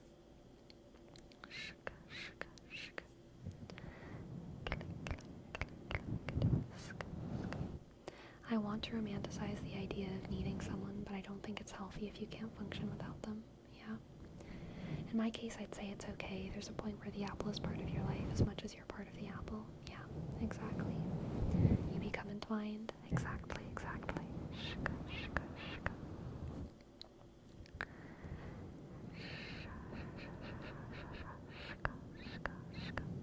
I think it depends on the type of person. That is always true. Always true. I think it's not that you realize you didn't need that person, but that you learn to live with that empty spot until you're able to fill it yourself. Sure, yeah. It's good. I think whatever way you conceptualize it is fair.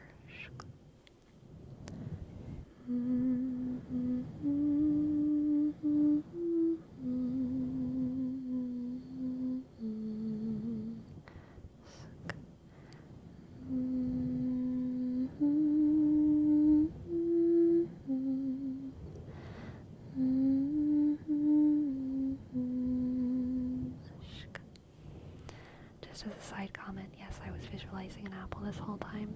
I was too. I was visualizing a bright red sugar bee apple.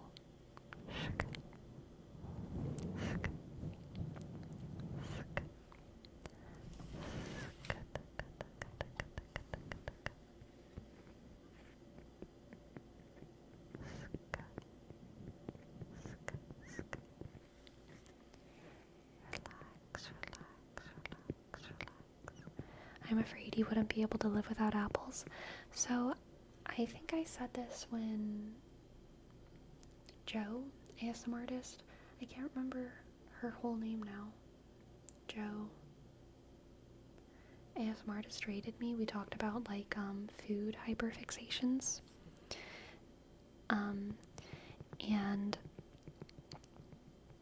I go through like 3 to 5 year phases with food, okay? I am very much in an apple phase right now, but it will end. I have no doubt that it will end. There was a time in early college, I ate a lot of apples growing up, and whenever I got to college, I started kind of hating apples. Like, even the thought of them made me, like, feel like, ew, gross. And that was my, like, banana phase. I also ate way more, like, rice and broccoli in that stage of my life, and more tortillas.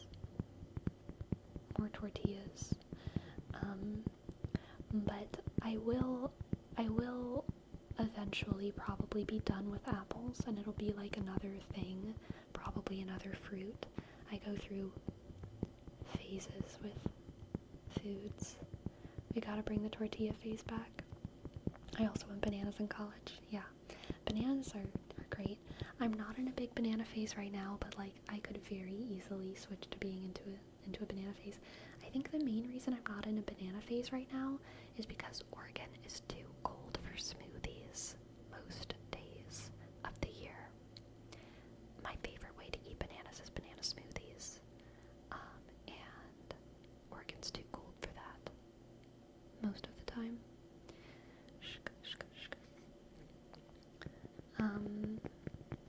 gotta bring tortilla face back. So, like, I have a guilty pleasure. Here, okay? I like it when flour tortillas have been, like, left in like, an open bag in the fridge, and they're, like, a little stale. I like, kind of, like, fridge stale flour tortillas. That's good stuff.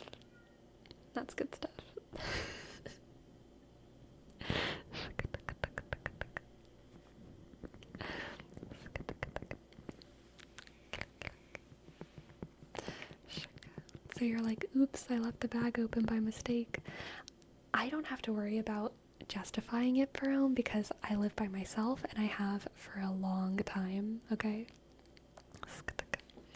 So I just leave my tortilla bags open and I don't apologize to anyone about it.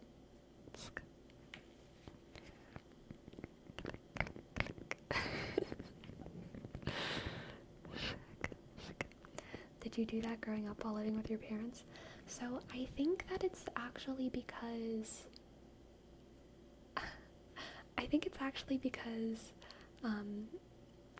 one of my parents like never closes anything. It's like an issue. They leave things partially open all the time. And so growing up, it actually was them doing it by accident. And so for me, stale tortillas are like kind of a nostalgia thing. It's like, oh yeah, it tastes like my childhood. They're kind of stale.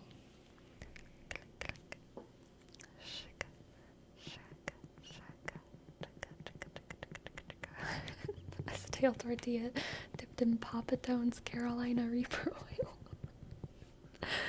What the heck?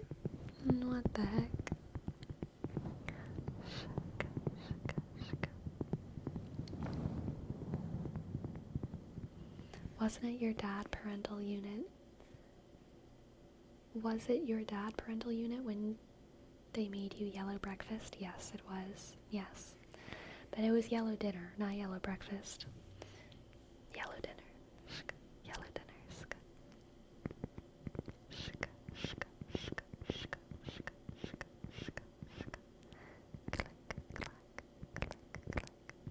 What is yellow dinner? Well, like yellow dinner, it was yellow dinner. I didn't think too critically about it when I was a kid. But yellow dinner there was a couple different versions of it. Usually it was like, well, there was always corn and half a banana, and then the other thing would either be like scrambled eggs, corn, scrambled eggs, half a banana. My sister had the other half of the banana. Or it would be like toast, instead of the eggs, or it would be, yeah, it would be toast instead of the bread, instead of the eggs. It would be like, not hamburger, hot dog buns that he would like break in half and put butter on and put them in the oven. And so then they came out and they were like yellow little pieces of toast that were in the shape of hot dog buns. So it was bread and butter, half a banana, and corn on the cob. Yellow dinner.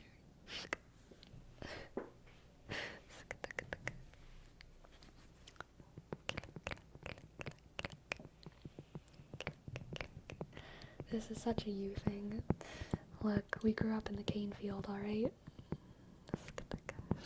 And it was exciting. It was like, okay, girls, it's a yellow dinner night. It is not bad, exactly, Augin. At least it wasn't bananas and not mustard. Oh, bananas and mustard? Yeah, that would be nasty. Did you ever have any other colored dinner? No, yellow was the only color-coded dinner. Yellow dinner.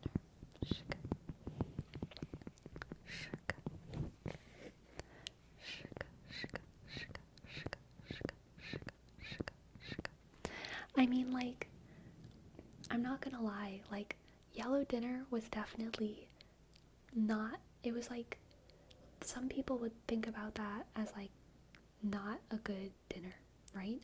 But like I feel so privileged that my family sat down together and ate dinner together almost every single night. It was very rare that we didn't. And also, 6 out of 7 nights a week, it would be a home cooked meal, you know? It would be like they cooked it.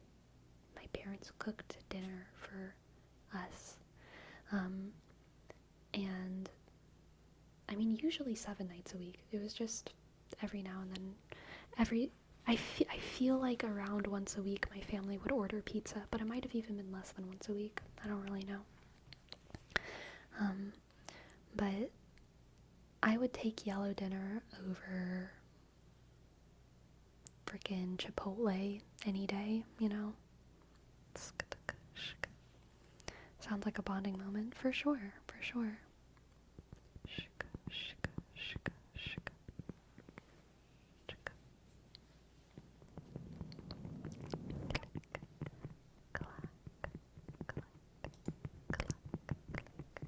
Alright, we have 2 name traces here. One for Reeks Bunkerins. R, I, click, K, S, B, U, N, click, K, E, R, N, S, and then one for Sniley, S, N, Y, L, I, dot, E, 1. Have you ever eaten the sugar canes? Yeah, you really kind of chew it. You don't really eat it if you pull it straight out of the ground. You kind of chew it and suck on it, and then you spit it out, because it's really, really fibrous. Some people do juice it. They make like sugar cane juice. And that's very, very sweet and super delicious. But yeah, you don't really eat it. You kind of just like crunch on it and like suck all the goodness out of it, and then spit out what you have left. But it is good. It is good. But also, you know, it wasn't really our sugar cane. We were kind like, I grew up like surrounded by sugar cane fields that were like owned by farmers, you know, so like we were like low-key like stealing for sure. But if there's an entire field of sugar cane, I don't think anyone's gonna like even notice or care if you just take one tiny little stalk, right, and like crunch on that a little bit.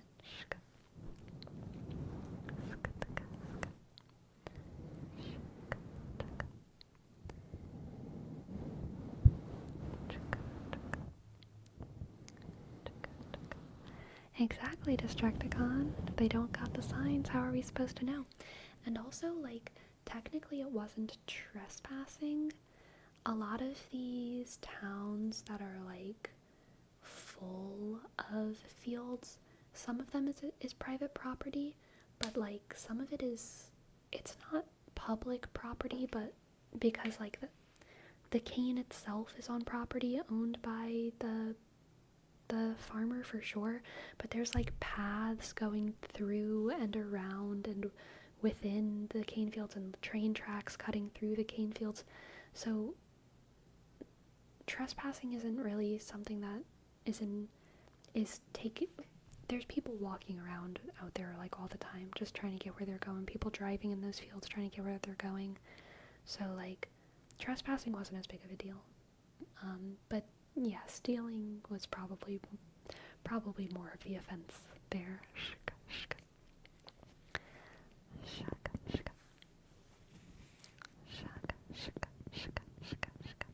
When I was a kid, I felt like a panda eating my sugar cane. Yeah, totally. My parents still have land with cane on it. The land is leased to the farmers and they get a cut, very little of the crops. Interesting, yeah. A litigious gray area, to be sure. Very true. Litigious, litigious. Loyal Casey, thank you. Thank you for your prime. Thank you for your prime. Loyal Casey. Y A L C A S E Y. Thank you, Loyal Casey. Yeah, I have really no idea what the agriculture laws are actually like in anywhere. I'm sure it's very complicated. Yeah, I'm sure it's very complicated.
Hello, Ferone, and KFC, Destructicon, Golden Oreo, Green Ninja, Dominix, Gizzly, KFC, Serbia,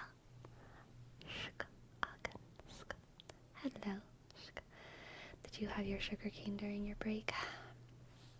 If only I could catch some good sugar cane over here, but they just don't make it the same in Oregon.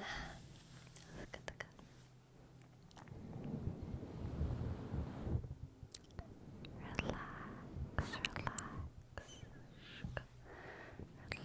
Do they grow in Oregon? No, not at all. Not at all, not at all. Eleanor the nerd. Here's your name trace. Eask. Eask. Ashk. N. O. Arshk. Deesk. Hk. Eask. N. Eask. Arshk. D. Thank you. Thank you. Thank you. Thank you. What do you mean just gotta plate it on sand directly next to some water? Nothing is as simple in real life as it is in Minecraft.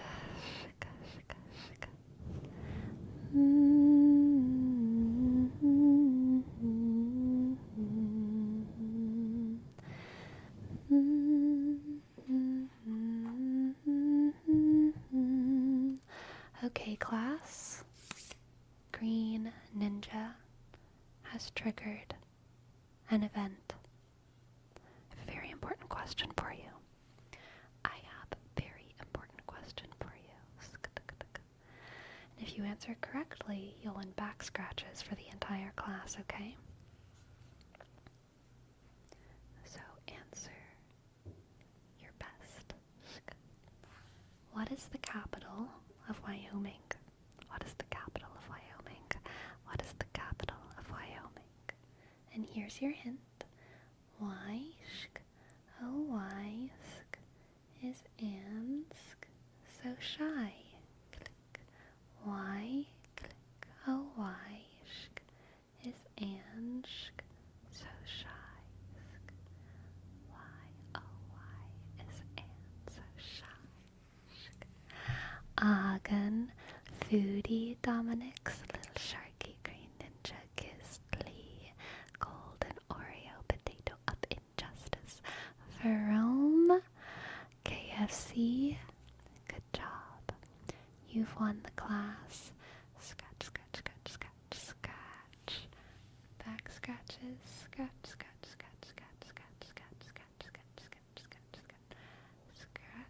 scratch, scratch, scratch.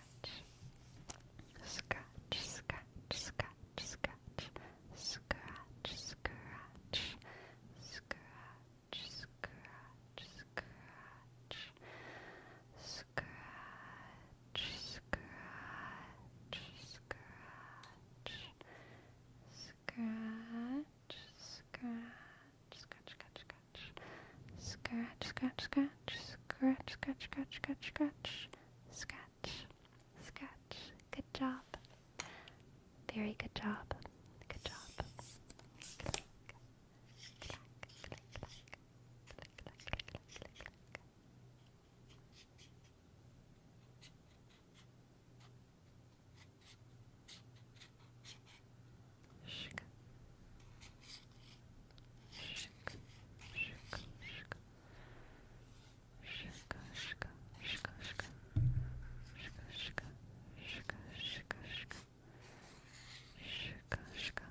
Apple apples?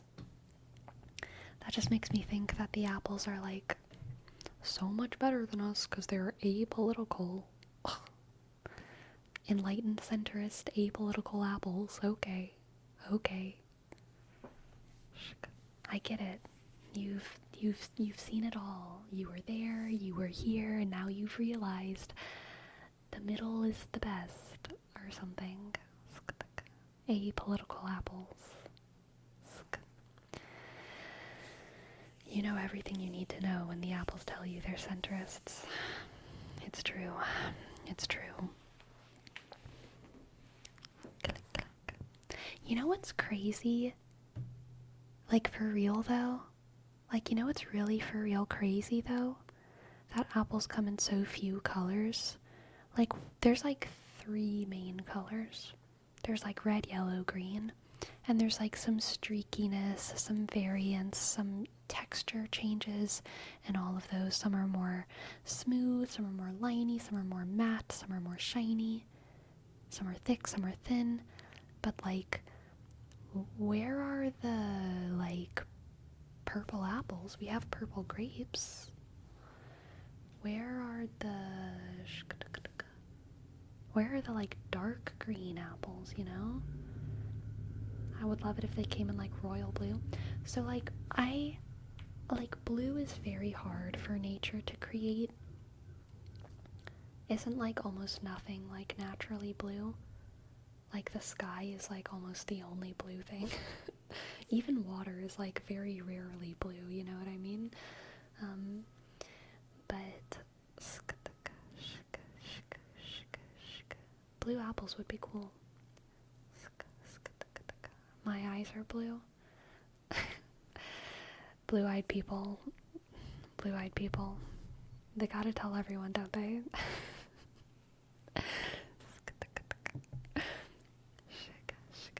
You mean blue raspberries aren't real? Blue raspberries are not real. Click. Click, click, click, click. You know who's the worst people though? Blue and gold-eyed people. It's true. It's true. Absolutely obnoxious.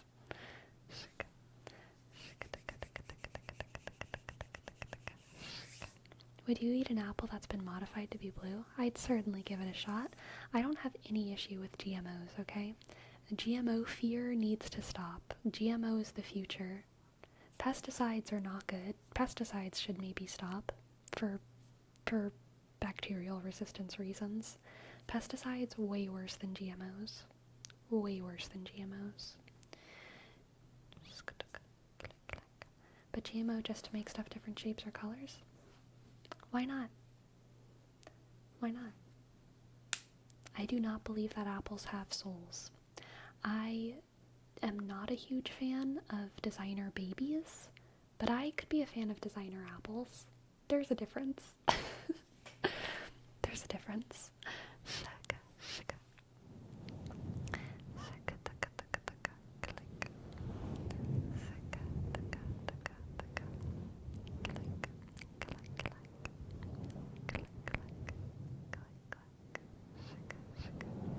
Designer babies is basically eugenics.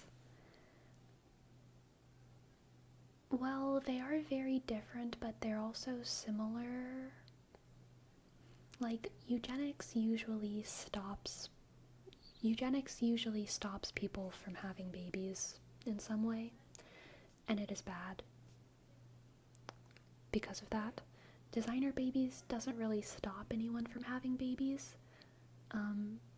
but the like end result of like a world having designer babies and a world that like takes on a ton of eugenics policies or whatever could be similarly exclusive and prejudiced, in that like generally eugenics attempts to take away some kind of group out of society, and designer babies also tend to take out or tend to reduce the amount of people who have specific disabilities. But they are different, but they are similar. I don't know.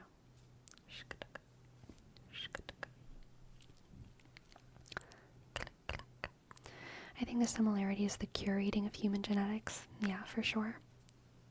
For sure.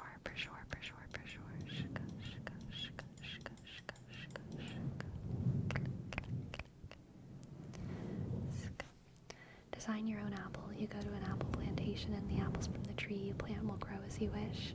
You can make them whatever color, shape, taste, texture. Buy them now. I love it. Ultimately, even if it's personal preference, you're saying this kind of baby is better than this kind of baby. Yeah, exactly. Which is not good. It is not good.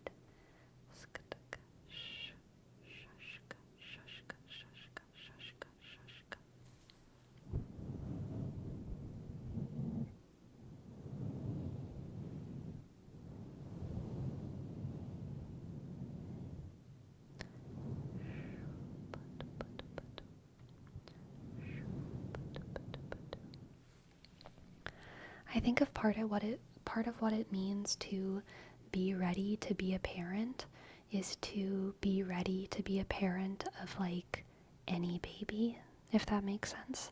And I also believe that no one is ready to be a parent of any baby, but that's kind of like an equalizing experience for all humans. I also think that people who want a designer baby don't realize that even if you perfectly curate a child's genetics, they will never be exactly what you expect them to be because they are a human, and humans are so much more than nature. We are so much nurture, and we are so much experience, and we are so much people around us. And even if designer babies exist, like designer people will never exist. And that's a good thing. That's a good thing. Yeah.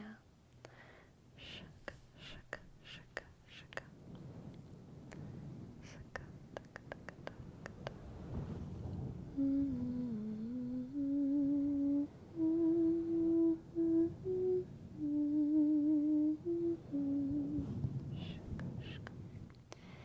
Here's a question. What if you could sort of flip a switch in a designer baby DNA sequence to say 100% negate Alzheimer's or something? That is a much more complicated question. My instinct is still against it because it's a slippery slope, but I also recognize that like there has to be some things that are like okay, and I think negating Alzheimer's and negating certain cancers or all cancers would be like a good thing, but there is a question of like we do have to draw the line somewhere though. We have to, right? But I don't know exactly where the line is. And because I'm afraid of us drawing the line too far, I'm instinctively like, I just don't want to do any of it. But, you know, I'm not in control of what other people do. I have no idea what a designer baby is. It's generally, being able to like, the idea of being able to like choose all of the genes and the DNA of your baby. Which we are approaching that in science, for sure, we are approaching that. I agree. Figuring out where the line is always the hardest part, yeah.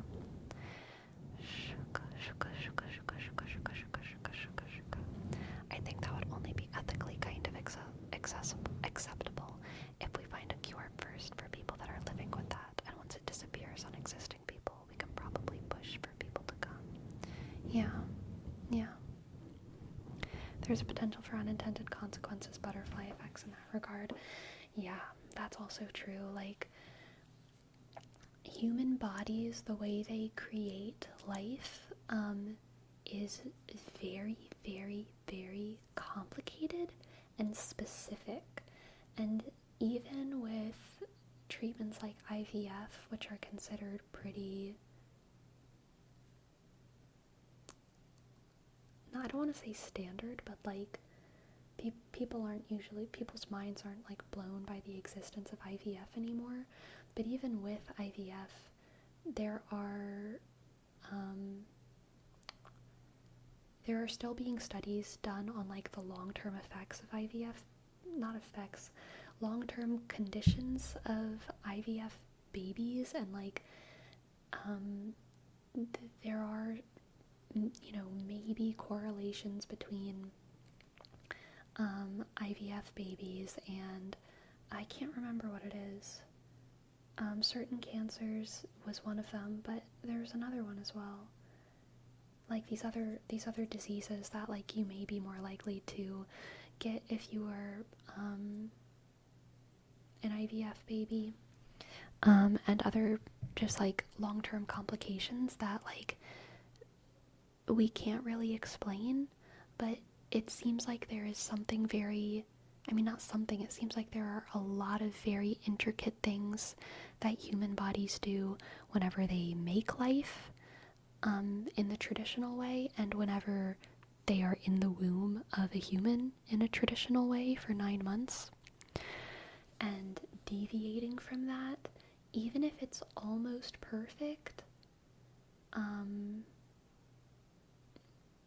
is something that we have to be very careful about, because we won't know long-term effects until there's an entire generation of these people aging, you know what I mean? So it's definitely it needs to be a very, very careful science.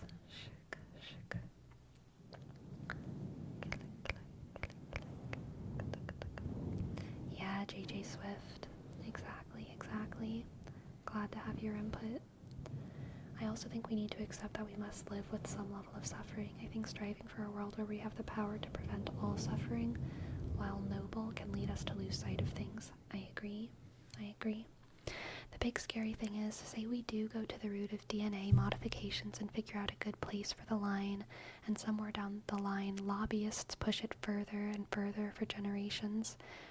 I can't see a solid way to prevent that. Yes, exactly. Some amount of hubris involved in that endeavor. Yep. My friend from high school is a doctor. He said there's no evidence of negative side effects of IVF. The first generation of IVF are now in their 70s. There's no, well, I think there is some evidence, but there's certainly no proof, and all of the evidence that we have is only like correlations between things. So it's like it serves as evidence, but very easy to argue that that evidence is bad evidence or not good enough, for sure. Yeah, for sure.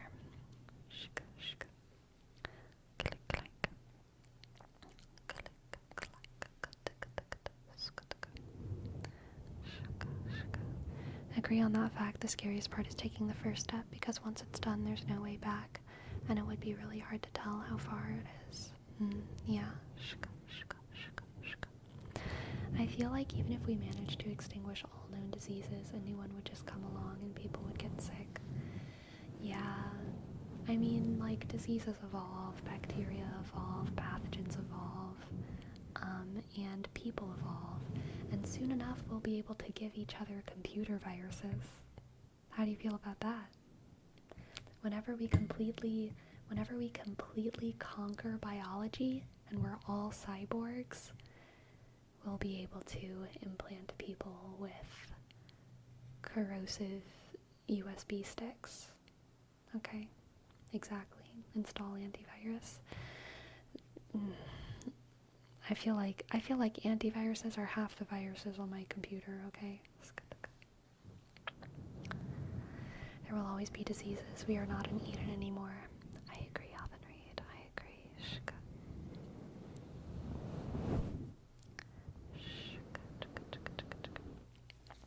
If we cured every disease, that wouldn't lead to much more overpopulation over time. It definitely would. But if we cured every disease, then goddamn, we better, like, but if we can cure, I feel like settling Mars is easier than curing every disease. Personally. I feel like settling spaceships and orbiting the Earth is like easier than curing every disease, so I'm not super worried about that. Also, murder's always an option. And people will always be murdering one another, unfortunately. But yeah, I love humans, and I love humanity, and even though hypothetically overpopulation is always an interesting thing to take into consideration, I think practically overpopulation is not an issue. And I love humans and only want more of them, because humans are great. And the more humans there are to solve the problems of humanity. Yeah. It's also okay if populations shrink. I don't think like more humans is like an ethical goalpost host or anything. I don't think we should, like, try to get more humans, but I think we should, like, always be happy that humans are around, you know? I think we should always be happy that humans are around. I'm gonna confess something. I've not installed an antivirus on any of my PCs in so many years. They've probably more issues than help. It's fair. If we ever go to a planet, we'll discover new diseases anyway, so no need to worry. Very true. Very true. Conversely, the more humans there are, the more assholes there are. That is also true. Either we progress to keep up with our population, or our population gets bottlenecked until it reaches a sustainable level in a bad way. Yep, also true.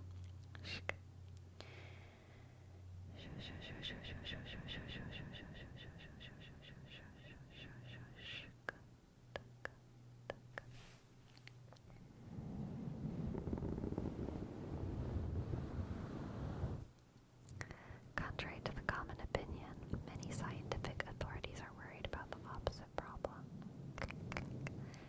Yeah. Hey, Squire Nachos. Focus. Focus.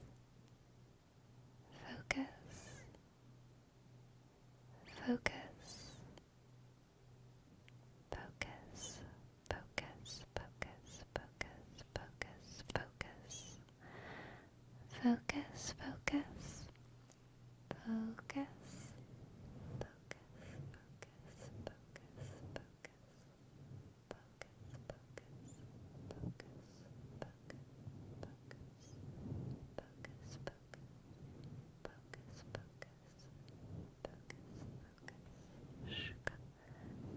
Focus, focus, focus, okay? Stay focused. Stay focused. Hello, Neatrix. Hello, Neatrix. Focus. Welcome in.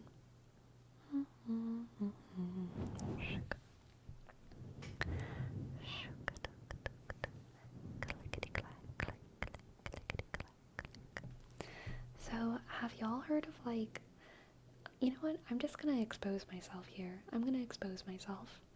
I'm, like, afraid of climate change in a way that's, like, not useful to my life. Most political issues, world issues, I, like, recognize there's problems, but I also recognize my powerlessness, and I also don't care too much. Like, I care, but I'm like, I can't do anything about it, so whatever. But I'm, like, scared of climate change. And that annoys me. I wish I could, like, not care. And sometimes I can stop caring, but as soon as I see, I very easily get, like, wrapped into caring again. I see a headline, I see a graph, I see whatever, and then all of a sudden I, like, feel the fear in my heart. I feel the fear in my bones, in my lungs. I'm like, oh God.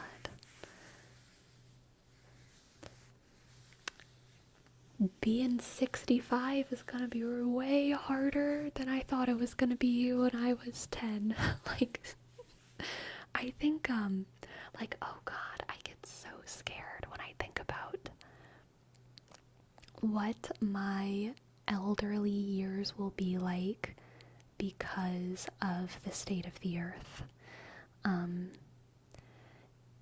And I wish I wasn't as scared. I wish I saw more reasons to hope in a selfish way. Like, not even in like a world way, like in a me way, you know? Like, I wish I felt more confident in my future, especially in like my elder years, in relation to like the state of the earth. Like, will I even be able to afford apples, or will apples become like, you know, $10 a pop? I just don't know.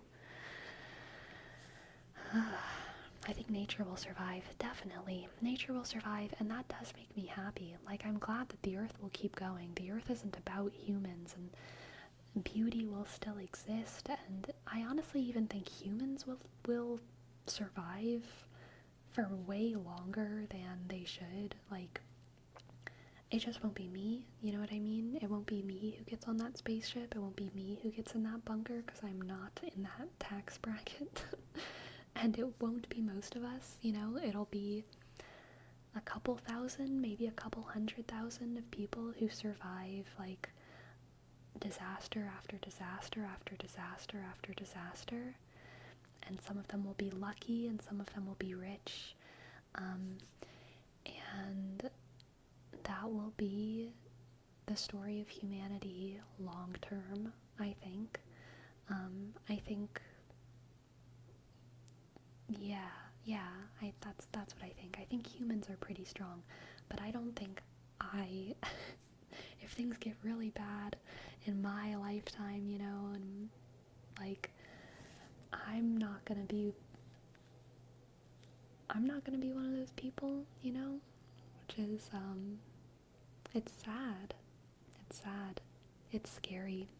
It's not scary when I think about it on an existential level, and I'm just like, yes, the world changes, nature changes, space changes, everything is still beautiful, everything is still wonderful, but the anxiety comes when I think about my life. You know, it's like it's truly a selfish thing, which is why it's like a problematic anxiety, because I'm just like trying to live my life, and then I all of a sudden get these feelings of like, but I shouldn't count on the world being here when I'm 45, 50, 60.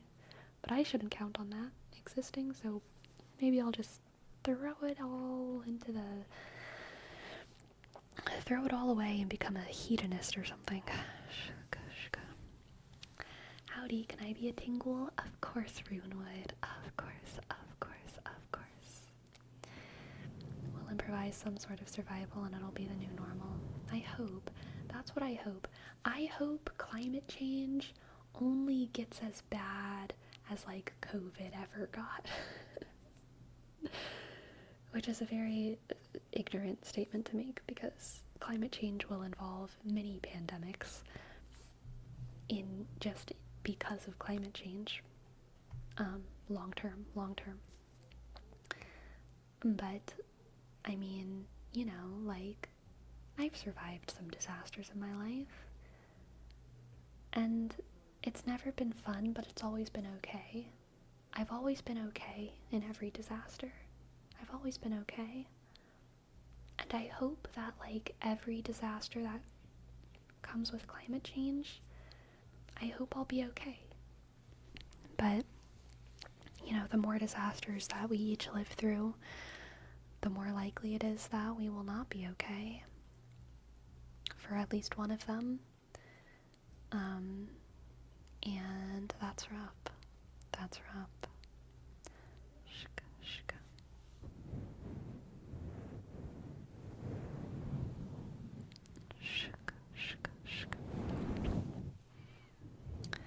The population of the world will likely dramatically decrease and the planet become less capable of sustaining humans at the rate that it currently does. It will likely create a pretty messy state of class warfare, which won't be fun to live through. Yeah. In every disaster, we look towards all those who we choose to help. You'll notice they outshine those who choose otherwise. Yeah. It's comforting to know that Earth will still be around with or without humans, but it hurts my soul to think about all the species of life we've messed up getting to where we are now, and how many more will by the climate crisis. I think that's the big thing for me. I mean, I think something that comforts me is that humans are a result of evolution. Humans are emergent from the conditions of space and the sun and the earth and the asteroids. Humans are emergent from the dinosaurs and the crabs and the sharks. Not exactly, but kind of. We were always going to be here, and everything that we do because of that is like natural to an extent. Like, we didn't destroy the earth. We didn't destroy all these species. We were all involved in this together. We are all extensions of the same breath of God. And I don't think that, even though it may be within our power and our responsibility to slow climate change, to save as much of the people and the world and the things that we define as beautiful as we can, even though those things might be in our power, and so therefore it might be our responsibility to do those things for one another, I don't really think it's useful to like blame ourselves for, or even like blame humanity for like destroying the earth, because humanity is the earth. Humanity is the earth. The earth is us. We're all together. The earth is doing this to itself, and humans are a part of it. Okay? And that's okay. That's okay. Green Florets, thank you. Thank you, thank you, thank you for your sub. Thank you for your sub. Click. G, sk, R, click. E, sk, E, click. N, sk, F, sk, sk. L, O, sk, R, sk, E, sk, T, sk.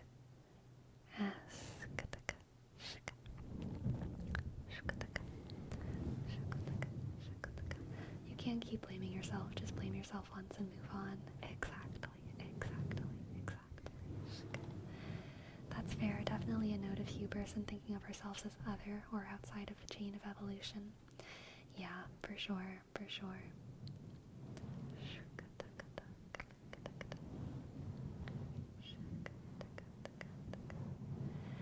Some people are also dealing with disaster on a daily basis due to wars, poverty, etc. So I'm definitely grateful for my position. Yeah, it's so true. Like where I grew up in Louisiana, because of the receding coastline and because of the hurricanes getting more and more severe, I mean, there's seasonal disasters. It's not every day. I mean, erosion is happening every day. But I feel like there's major floods way more often than there used to be that are unrelated to hurricanes. And the hurricanes are so much more brutal than they used to be. Hurricanes speed up erosion even more. I mean, people, like, erosion being a threat to people's homes is not like oh, that'll be scary in 20 years. It's like, no, like right now, storms are destroying our homes. No, right now, towns that used to be above water are underwater, you know. I think necessity is the mother of all inventions. I do agree with that as well. Once nature puts us against a wall, we'll finally learn. It'll just be an unnecessarily long lesson. Yeah, I mean, that's true. We whipped out that COVID vaccine frighteningly fast. Like, frighteningly fast. And it's because we needed it. And I think that we will do similar things. I think that we will do similar things with all of the disasters that approach. When you got funding and willpower, we do good things. And yeah, like there's actually so much money in the world to pour into useful sciences, and science will save us.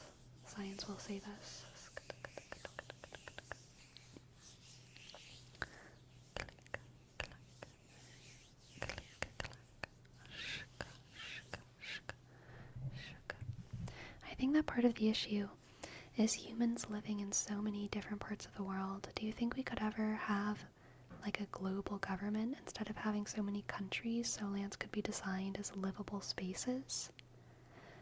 while other formerly known as countries would become farmlands. Moving people away from places would allow Earth itself to heal those places and become the planet as a whole more of a livable space. No, I don't think that's possible. I don't even think that would be good.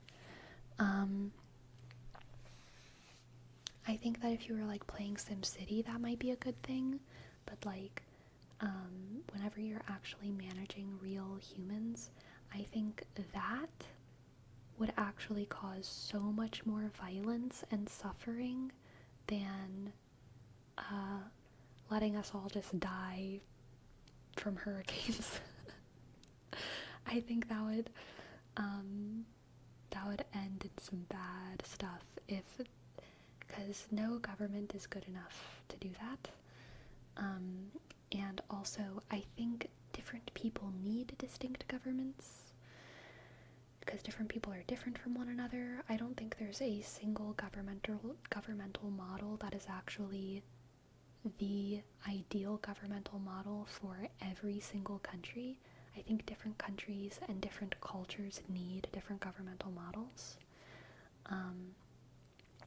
Because different countries, the people of different countries have different relationships with freedom and authority and spirituality and fate and war and peace and all of these things. And I think I greatly value empowering those like differences, I guess, in like, different places, different cultures. And I also don't like the idea of forcibly uprooting people. There is a lot of good farmable land that is being wasted right now. And it's not because people are living there, it's because we're farming animals on it instead of plants, or because people are just hoarding it. People are just hoarding good land and not doing anything with it. And that is a problem. That is a problem. That is a problem.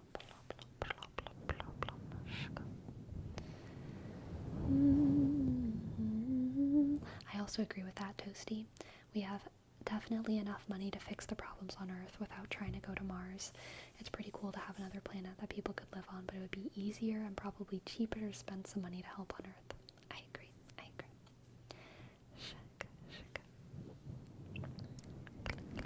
Problem. Again, but that's because people are so spread, so land everywhere is used. You could kind of optimize the spaces.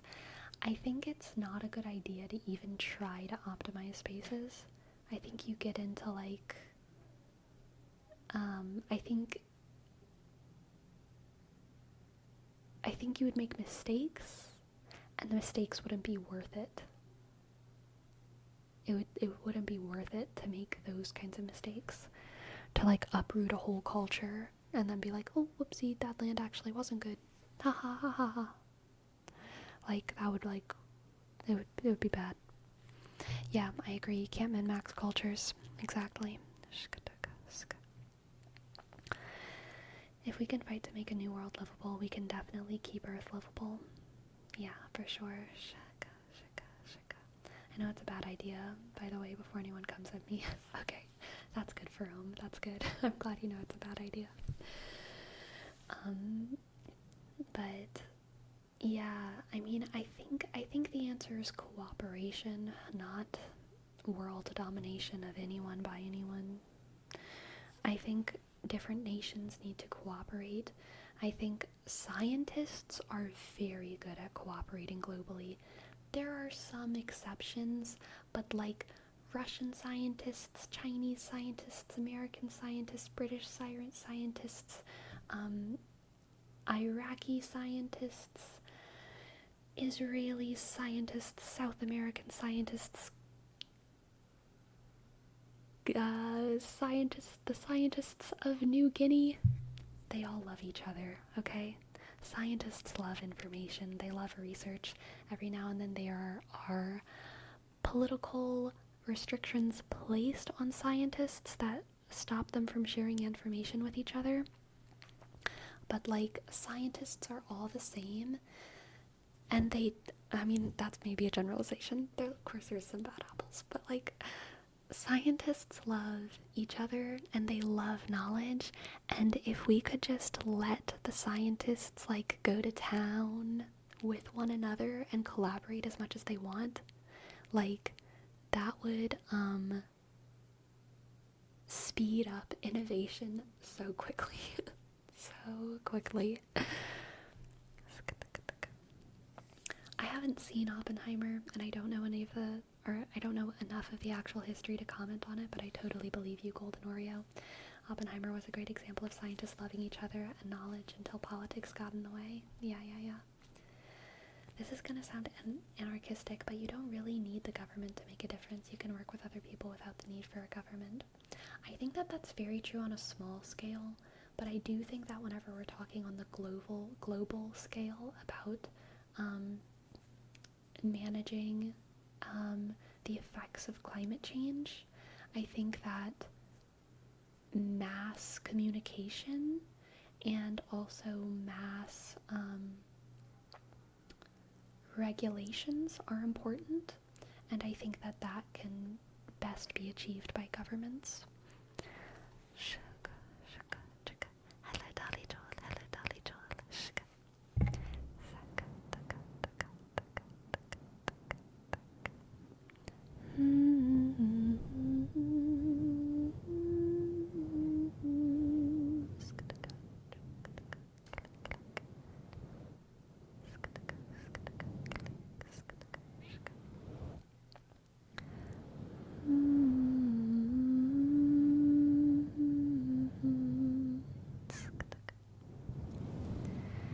Scientists love money and produce research to bolster the opinions of who pays them.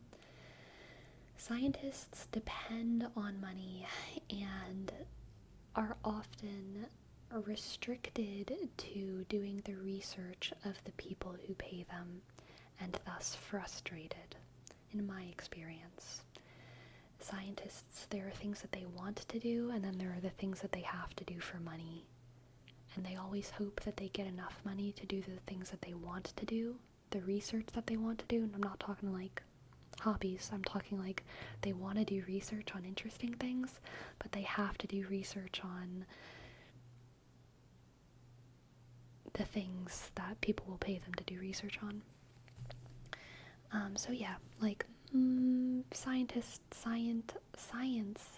is definitely cursed by capitalism, but scientists are people, okay? And they only love money as much as the next guy, alright? We all need it, but like, you know, they want to do their weird nerdy science and stuff.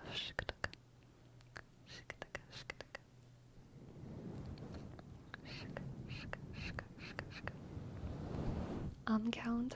Oh no. Oh no. Money's just being given to other people, so it ends up being an excuse from someone above them, as explained in my last comment. Yep.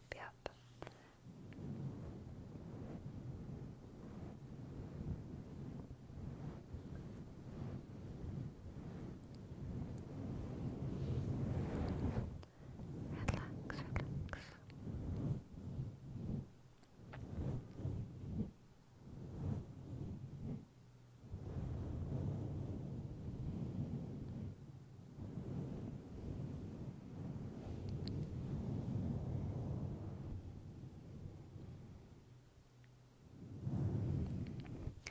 I don't think our system is even that flawed. All I want is greed to disappear.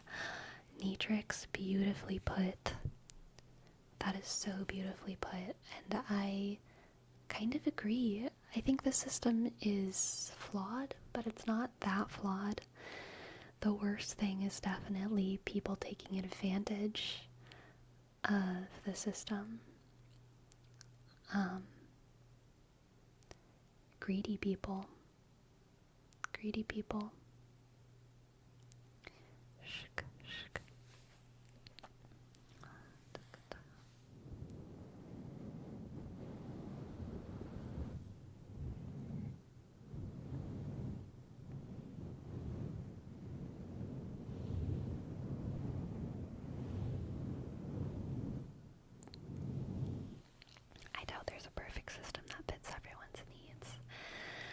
The Garden of Eden, Gizzly.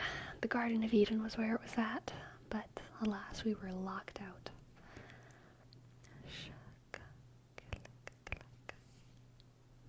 I would argue that the system is fundamentally built on greedy people taking advantage of it. I don't think the system is built on that, but I think that our circumstances are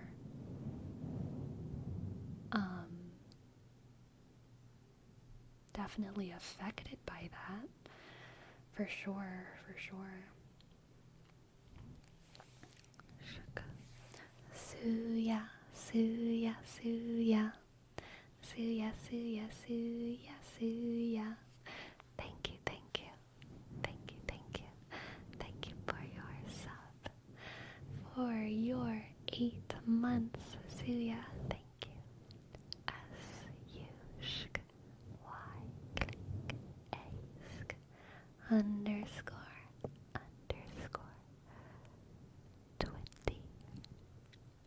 24. Thank you. Thank you, thank you, thank you, thank you, thank you, thank you. Thank you, shka. Thank you, shka, shka, shka. When the power of love overcomes the love of power, the world will know peace. Yes, very true. The issue is that greed is kind of needed. It's the dangling carrot for people. People are always striving for something, and that can usually be considered greeding. If there is no greed, what do we as individuals aim to? Yeah, I agree with Green Ninja here. Ambition is not the same as greed. Greed is when it's bad. Greed is when ambition is bad. Greed is when hunger is gluttony. Greed is when the thing is bad. So it's not needed. It's not needed. That's kind of like saying, like, oh, if you think violence is so wrong, then, like, should all little kids stop, like, tussling with each other on the playground? And it's like, no. Obviously, we should keep playing our sports. Violence is wrong. But, like, that's not violence. That's not violence. You can twist words, but, like, that's just not what it is.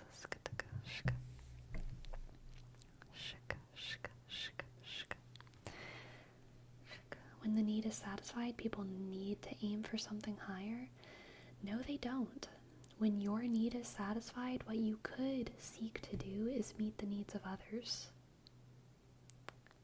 And many people do that. There are those altruists in the world who meet their joy. I don't even want to say their needs. They meet their joy in life, which is more than their needs. They meet their prosperity, their happiness. They get their dreams fulfilled, and then they focus on fulfilling the dreams of others, helping other people fulfill their dreams. Not all people turn to greed, and they shouldn't.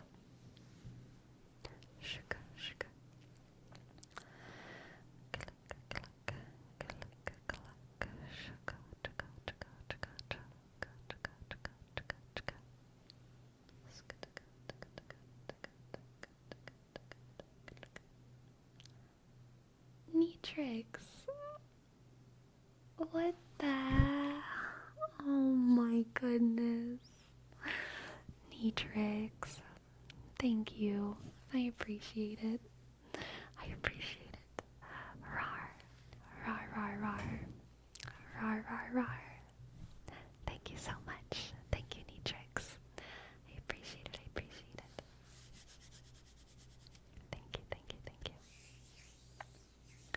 If you have a business that's crushing competition, at what point is it greedy versus ambitious? Should that business just halt everything once that point is reached? So, talking about businesses is different from talking about individuals. And what we were talking about was individuals. Talking about businesses is very different. Of course, in the real world, Oftentimes businesses and individuals are tied such that, like, greedy businesses are often tied to greedy individuals, like Amazon or whatever. But, like, we don't say that out loud on Twitch.tv, who I could be talking about and what business I could be talking about, but y'all could guess. We can say it out loud. It's Amazon and Jeff Bezos. They don't care about me.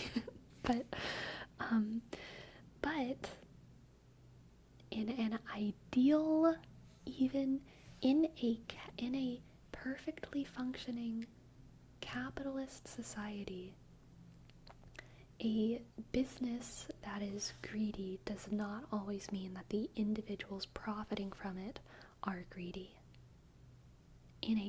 If capitalism were perfect. Unfortunately, capitalism is not perfect. Our capitalism is not perfect, and so often the greed of corporations feeds the greed of individuals. But in a perfect society, or in a perfect capitalism, businesses can't be greedy because businesses are not people. Businesses can only be massively successful.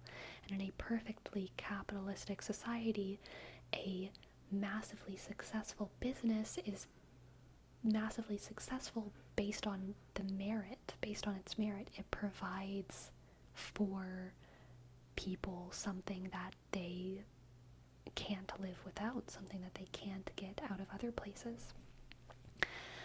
So because of that, businesses in a perfect capitalism cannot be greedy, in the same way that businesses cannot be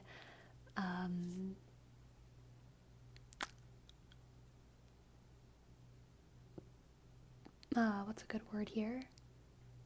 A business can be poor, but it can't be, like, suffering. A business can't suffer, like, because it doesn't have a soul, it doesn't have a heart. A business can't be sad, it can just be not successful. And a business can't really be greedy, it can just be very, very successful, at the detriment of other businesses. You know what I mean? But, of course, our capitalism is not perfect, so sometimes businesses that are massively successful do not actually provide very much value, and their money is not serving the people who buy into them. So that sucks. Perfect capitalism is an oxymoron. When I say perfect capitalism, I don't mean capitalism that is wonderful. I mean capitalism that is, like, logically consistent. I mean perfect in, like, the traditional sense. Perfect not as in good, perfect as in, like, wholly, holistically consistent. Perfect, like a building can be perfect, even if it's ugly as hell. You know what I mean? It's like, yes, it is a building, it stands and has an elevator and does its job. I'm being pedantic. I see. Capitalism in itself is inherently flawed because it values the dollar over the person. In an idealistic sense, Tweak plays. I agree with you.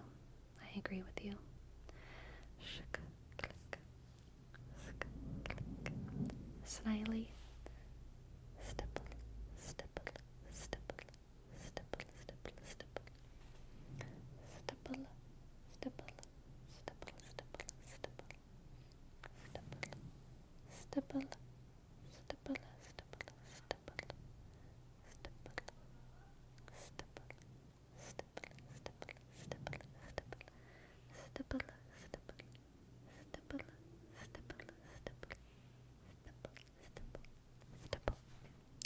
Stipple.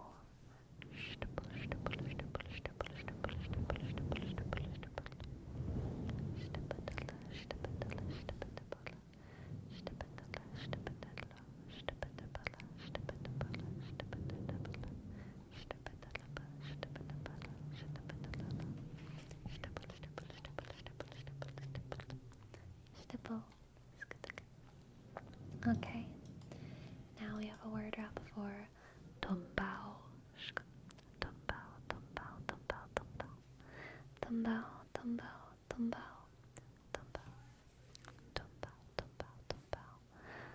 I have an itchy behind my ear. Dumbbell, dumbbell, dumbbell, dumbbell, dumbbell,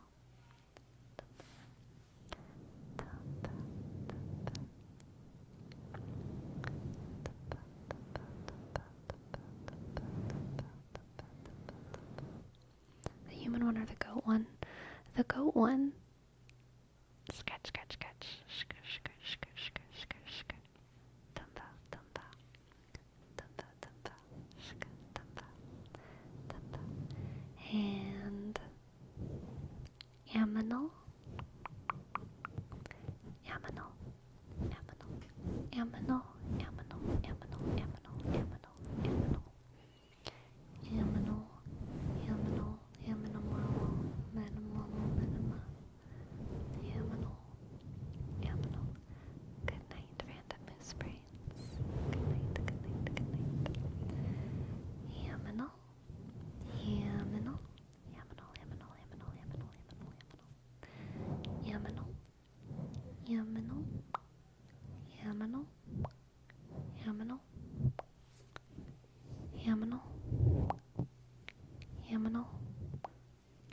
Aminal. Aminal.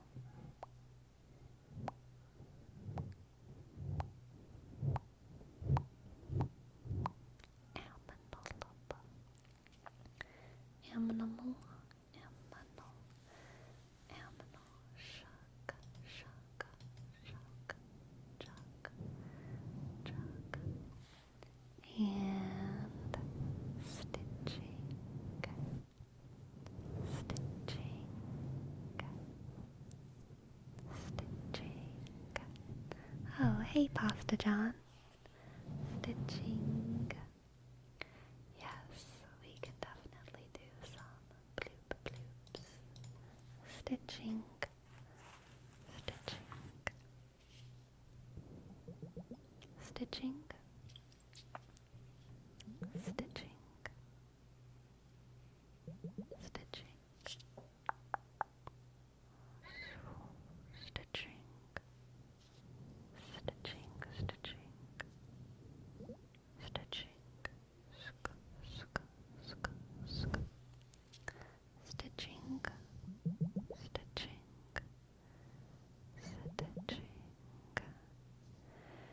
Stitching. Stitching. Stitching. How was your evening? It was lovely. Stitching. Stitching. Stitching. Stitching. Stitching. What did you do before stream? I played a ton of Hearthstone. Hearthstone Battlegrounds. New season.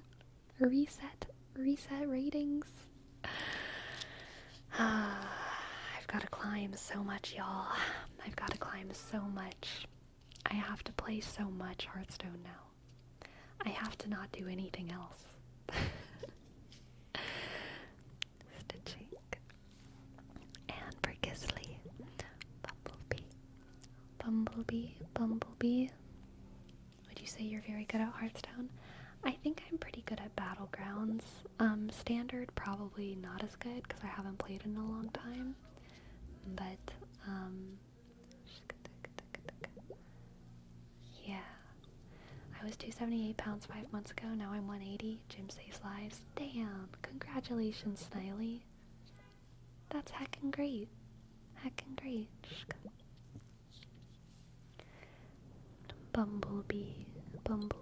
That is kind of a crazy amount in 5 months, though. Are you okay? Are you okay? Love yourself. Love yourself. Love yourself, Sniley. You've done great. 5 months is crazy, though. Love yourself.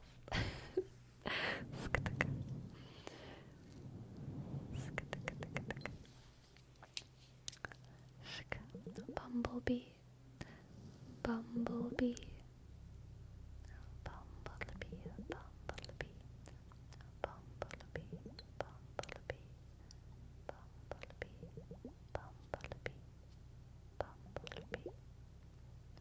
Bumblebee, bumblebee, bumblebee, bumble,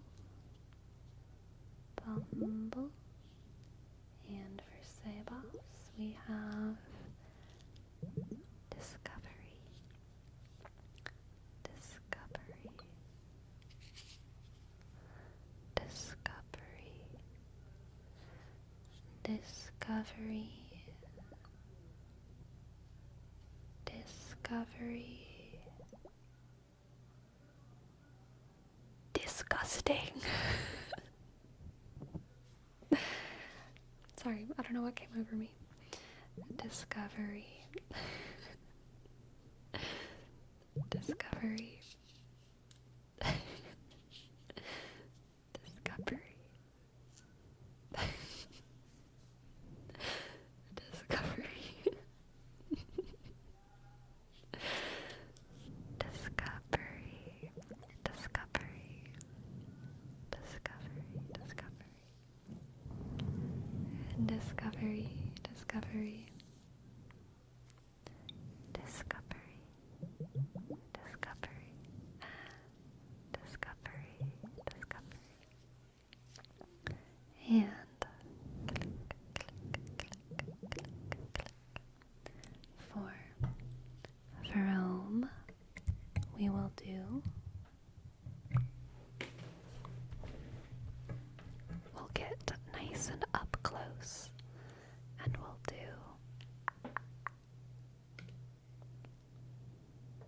some little camera movements.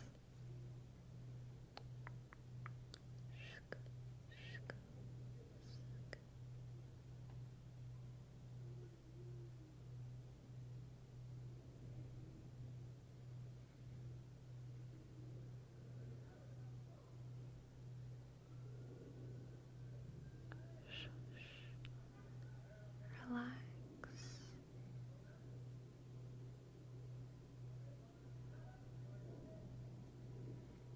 Relax.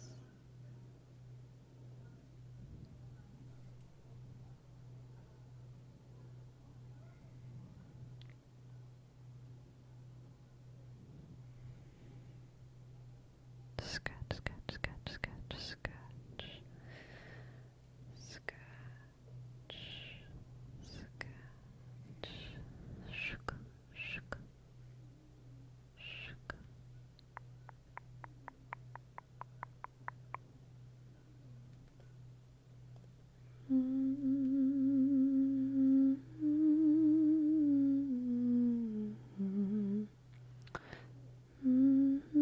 How tall is Sleepy? Tall enough, Avon Reed. I can take you. Shk, sk, sk.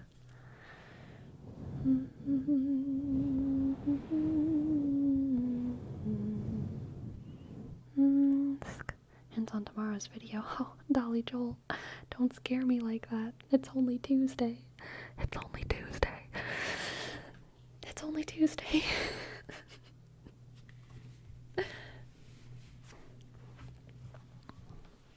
Good night, Runewood. Good night, Runewood. Clickety clack, click, clack, click. Would you consider making a handheld video at some point? It would be difficult to hold my camera for that long, I think, but I would consider it.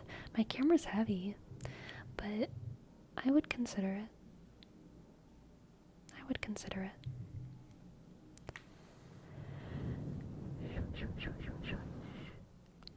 How heavy is your camera? I don't know. Probably like 5-6 pounds, maybe 6 pounds, 5 or 6 pounds with the little like hand tripod. But I would be holding it like up, you know? I'd be holding it up for like 25 minutes is usually, well, honestly a full recording is usually more like 35 minutes and then I cut it down from there. So it would be a while. But how about with your phone?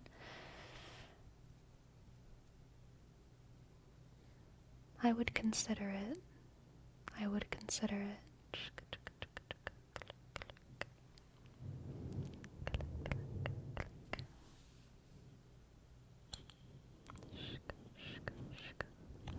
Night Shifter ASMR is awesome.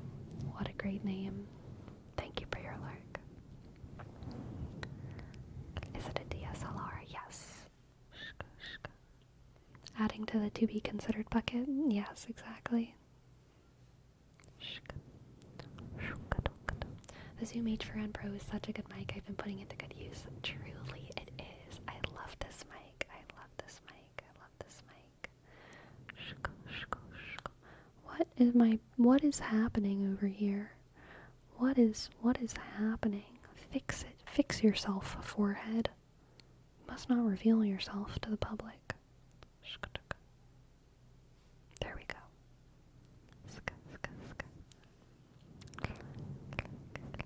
A mic that gives ocean waves. Yes. Yes. You've already revealed it in the video.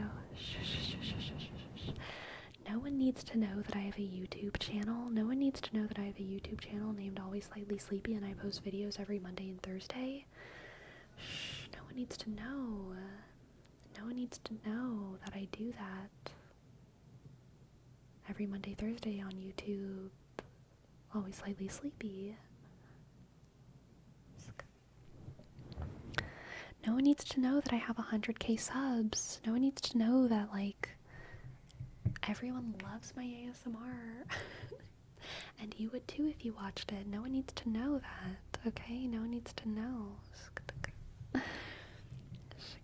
No one needs to know that the members of my YouTube channel get extra videos on Sundays that are usually rambles where I talk about random stuff. No one needs to know that. No one needs to know. How would they know, BNB? How would they know?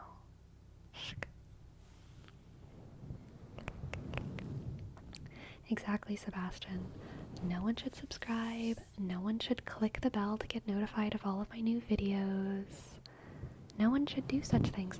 No one should open up every video in separate tabs and hit play all at the same time while they go do their errands for the day to, like, give me views. No one should do that.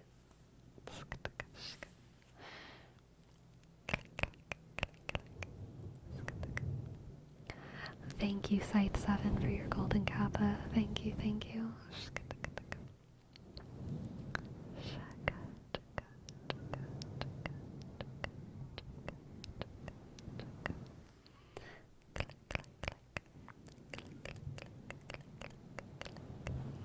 Sleepy, but the real fact is that we won't say in which video the forehead reveal happens, so y'all go investigate. True. True. Well, obviously my forehead is revealed in all of my older videos, but in one of my newer videos.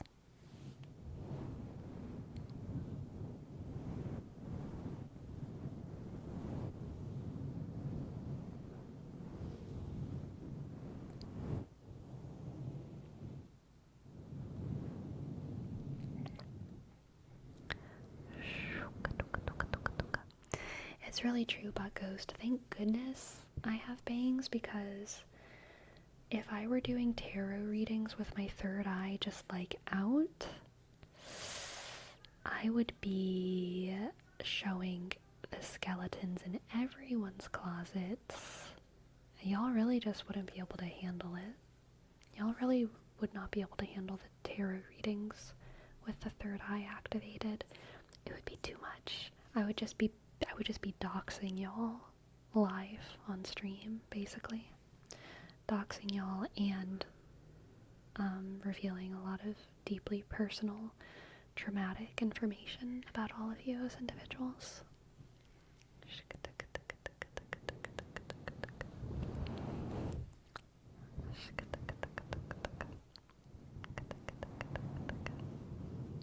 What color is your third eye? It's one of those like shrimp colors. Like you couldn't see it from.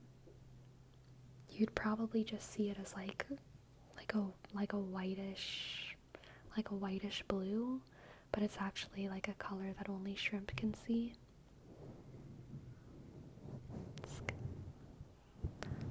Shaka, shaka, shaka, shaka, shaka, shaka.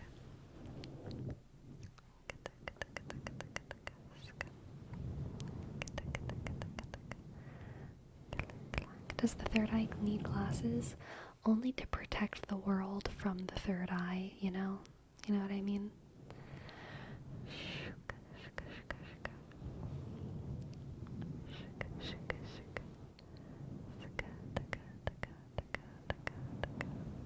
I wanted to ask, did the P.O. box dox me? It did not. It did not dox you. It did not. So you're fine.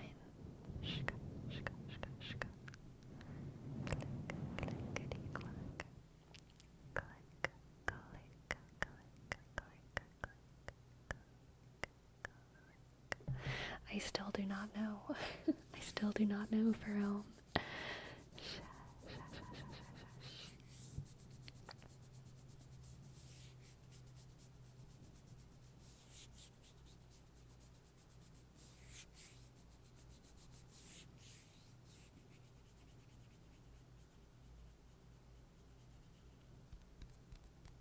As a hint, you have mentioned it before.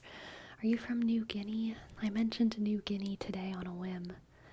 And I don't think I've talked about New Guinea often.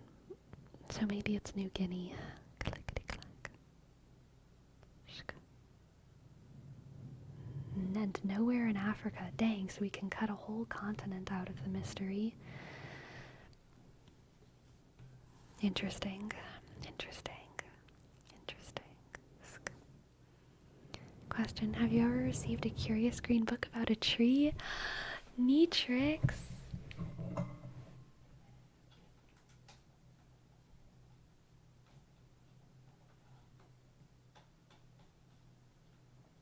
This green book? This green book about a tree? The giving tree? The giving tree, the giving tree, the giving tree. The giving tree. This was gifted by an anonymous throne gifter, I believe. I'm starting to wonder if perhaps we know who it's from. It is beautiful. It's a gorgeous copy. It's a really nice copy of The Giving Tree. Much nicer copy than I've ever had before. How do I fix my camera? Oh my goodness.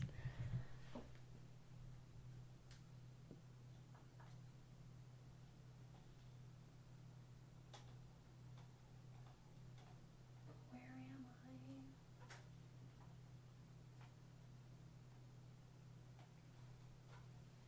Am I over here? I'm so crooked.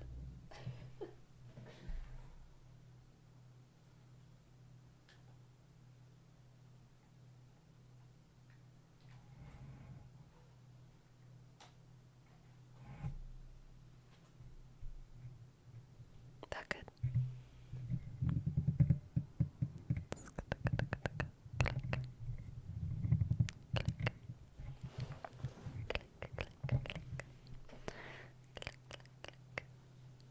Question. What are your thoughts on banana peppers? Unfortunately, the Subway banana peppers are not vegan because they dye them with bug stuff. So sad, but otherwise, banana peppers are great and delicious. Yeah.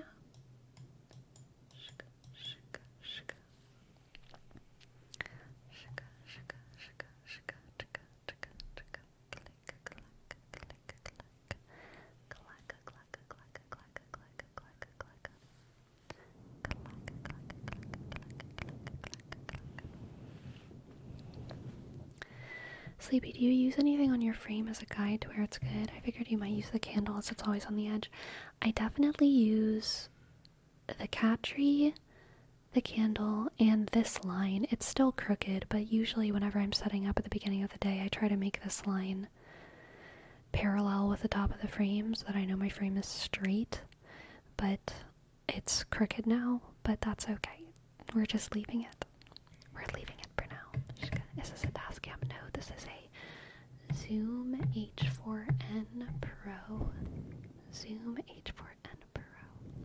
Good night, Diego Zaki. Good night, good night. Good night, good night, good night, good night.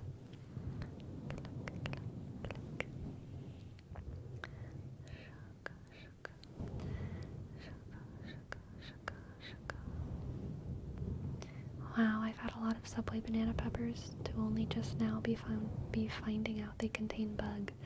Yep, it is sad.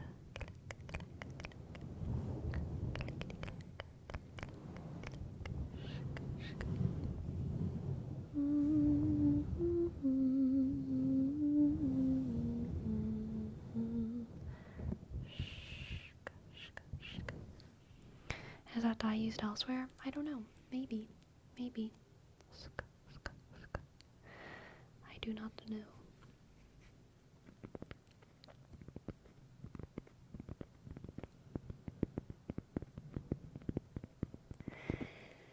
You know, Spherin, I'm not gonna lie.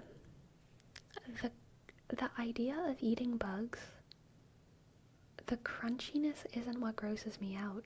It's the juiciness. The juicy bugs gross me out way more than the crunchiness of bugs. Personally.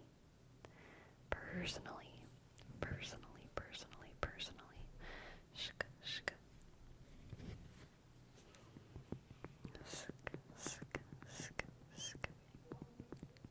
It's the juiciness.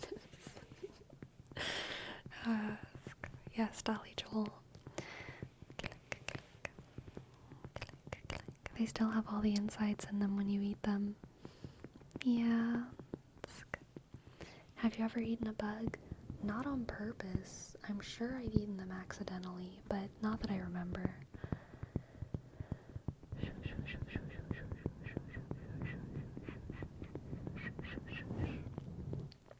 1942. Thank you. Thank you. Thank you for your sub.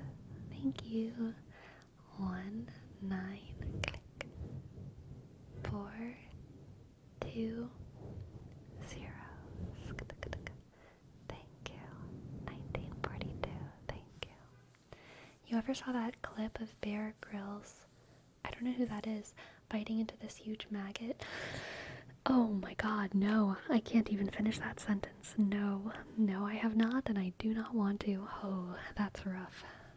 That's rough.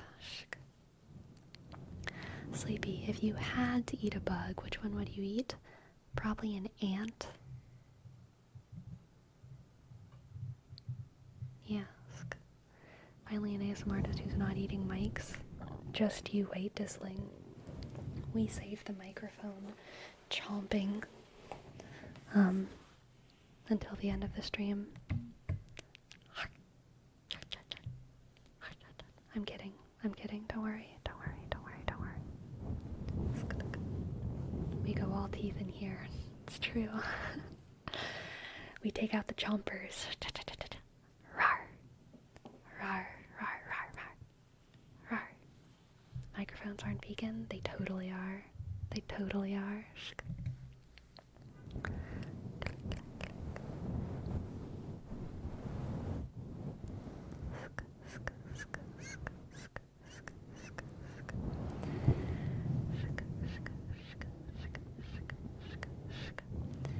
I wouldn't eat an ant because it's either so small it could latch onto your tongue or too big to not be uncomfy to eat. Interesting. That's fair.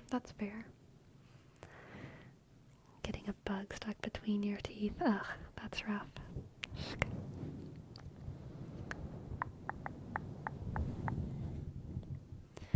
Sleepy, what do you usually do for food when you travel? Do you search around for vegan spots? It depends on if I'm with people or not. If I'm traveling by myself, no. If I'm traveling by myself, I just go to grocery stores and get vegan food. Very easy. Grocery stores are everywhere. Traveling vegan is not hard anywhere on the planet if you have access to a grocery store. If I'm with people, the social aspect of veganism is always the hardest because they will want you to go out to restaurants with them and they will feel guilty if only they are eating food and you're not, which is fair. So yes, I do search for vegan spots.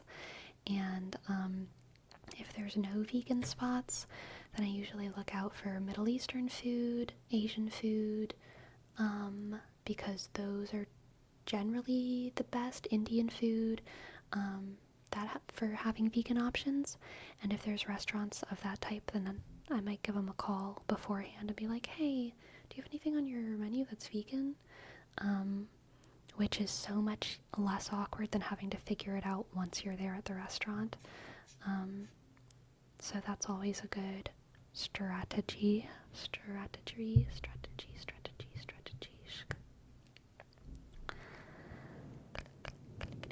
Sleepy, is eating vegan items at restaurants more expensive? No, definitely not. If anything, it's cheaper usually at restaurants. If you're cooking fancy vegan food at home, then it can sometimes be more expensive if you're like buying fancy vegan ingredients. If you're just doing normal cooking that happens to be vegan at home, then it's not expensive at all. I'm saying like if you're buying like fancy vegan cheeses and whatnot, then that can be expensive.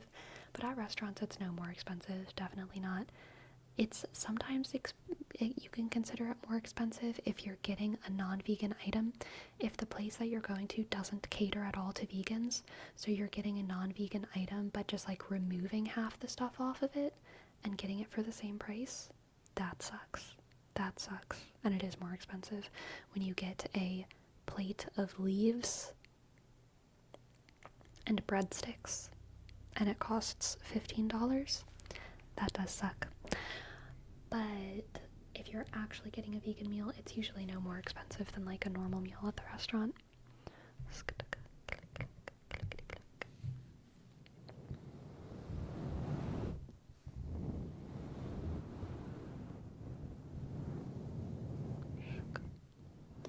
When you shop for food at the grocery store, what do you usually grab? When traveling, it depends on how long I'm traveling, and it depends on if I have a hotel or not. If I have a hotel and I have a refrigerator and a microwave and maybe even like a toaster or something, then like my decisions are going to be very different. If I have an oven, you know, I can grocery shop like I grocery shop at home. If I'm just in my car, then like fruit, granola bars, hummus with vegetables, yeah, chips, canned food. Bring a can opener. Bring a can opener with you on the road, okay? You're never gonna know. Canned lentils? I've never had canned lentils. I don't know if they can lentils, but yeah, if I'm going on a long road trip, I do take a can opener. Like, no joke. Like, 'cause you never know. You never know.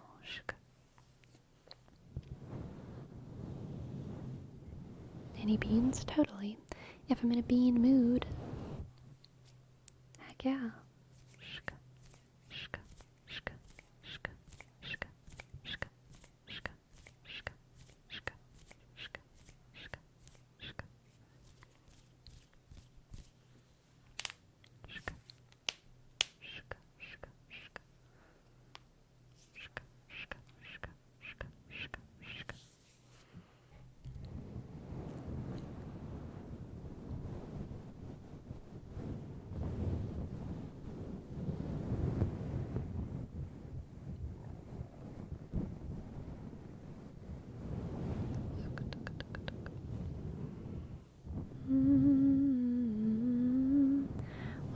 fanciest vegan food that you've cooked?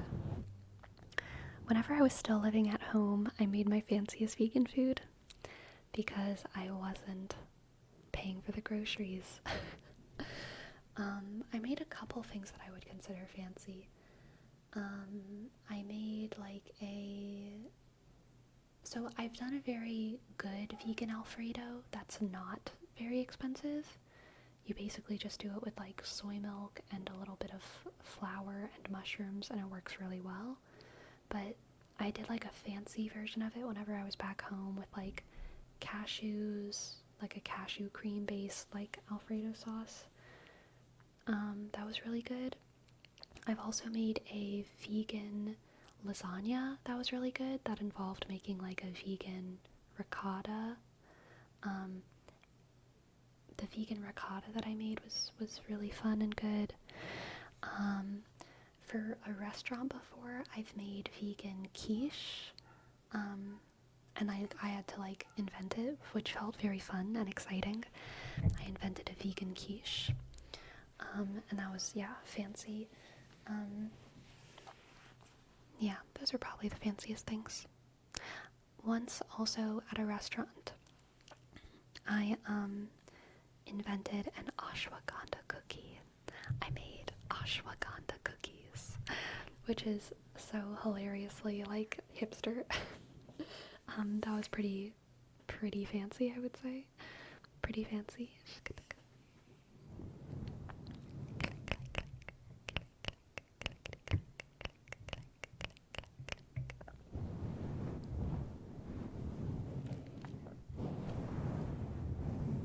I took a friend to a vegan Japanese restaurant in Portland, Oban Shokudo. I've been to Oban Shokudo. I've been there twice. I just knocked my ears. The first time, I really liked Oban Shokudo.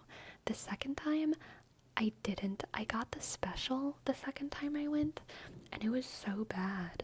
It was like oatmeal, but it was like not even good oatmeal, and they were selling it as something fancy. Very disappointing. But the first time that I went, I had like a whole bunch of their different onigiri, and it was delicious and it was wonderful. So I still think the restaurant's a good restaurant. I just shouldn't have gotten the special. I should not have gotten the special. And yes, it's so true, Shaggy Rogers. So many people think it's super expensive to be vegan, but it really does not have to be.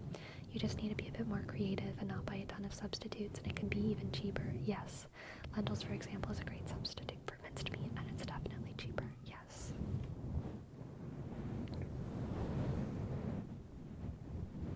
Have you had vegan kimbap? No, I haven't had non-vegan kimbap. I've never had kimbap before. I've never had a lot of things before that I would love to have eventually. Sleepy, you think that's the reason you say you always order the same thing at restaurants? Well, like, the first 3 times I go to a restaurant is like a little variable, you know what I mean? Usually after like 2 or 3 tries, I've decided like, okay, this is gonna be my thing, and I will order it every time.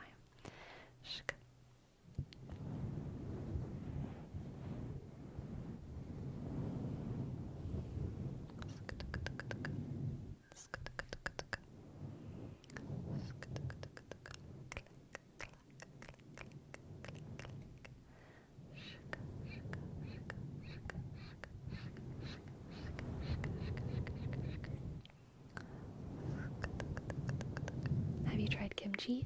I have tried kimchi. Kimchi is actually a pretty regular part of my diet. I get kimchi a lot. I actually like love kimchi. Like, I have something probably like heretical to say. Something I feel like I've dipped apples in kimchi. I've like put apples, I've like had a pile of kimchi and like scooped it onto like big apple slices and eaten it, and it was delicious. It was like sweet and sour, you know? Or sweet and spicy. It was so good. I would do it again. I think I've only done it like 2 or 3 times, but like, it was great. I would totally do it again. But yeah, I love kimchi. I put kimchi on a lot of stuff. I put kimchi on lentils. I put kimchi on rice. I put kimchi on bread. I put kimchi on salad. And I put kimchi on apples. Wait until you put tajin. I don't know what tajin is. I love kimchi fried rice. I don't think I've actually ever had kimchi fried rice, but I should probably make that because I do like making fried rice. And I do like kimchi. So I should do that.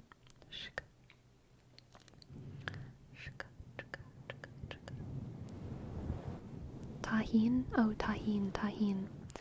I didn't know we were talking about a Spanish food. I figured it was, another Korean food.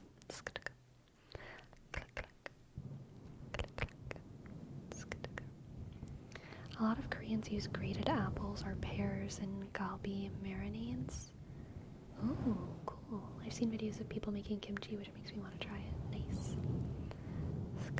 Tahine is like a spicy dressing, like peppers, lemon, and some other stuff. Interesting. Do you like kimchi? No, you don't, because you're a little carnivore, aren't you? Gracie is, a carnivore.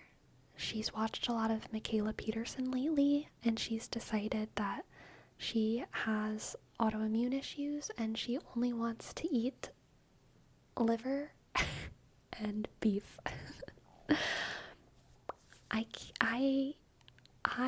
I'm struggling with that transition personally because I'm used to just feeding her kibble, but we'll get through this together, I believe. Traditional kimchi has some pear taste. Nice, nice. Hello, Neon Fatum. Welcome to the chat.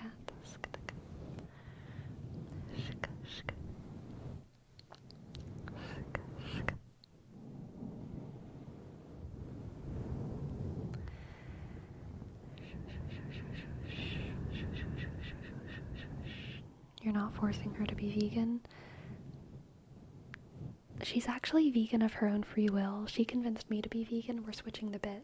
Everyone, calm down. Calm down. We're switching the bit. She convinced me to be vegan. Like, I was like, are you sure? Like, really? What? And, honestly, I was not about it at first. But she forced me to be vegan. She didn't let me eat meat. She forced me to be vegan. She took all of the other food out of my fridge, and she only gave me lentils and apples. Until eventually I realized she was taking care of me. It was good for me all along. That guy, Larry, thank you so much for gifting us up. I appreciate it. I appreciate it. I appreciate it. I appreciate it. I appreciate it. Thank you, that guy.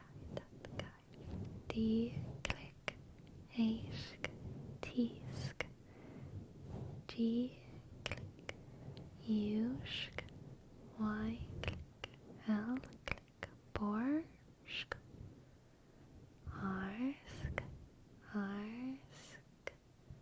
Y click. Thank you.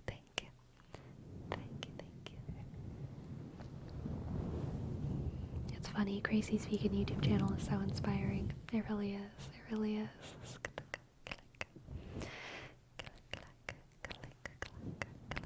Bit 180 indeed. That's why your shitty roommate just left Gracie with you. She was like, I ain't raising no vegan. It's true. It's true. And like, I didn't realize that she was vegan whenever my roommate gave her to me. So like, I was really surprised, really thrown for a loop, honestly.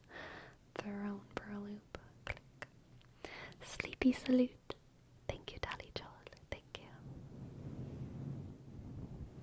I just remember that someone in Discord thought your name was Gracie because of how much we mentioned her. Aw, that's sweet.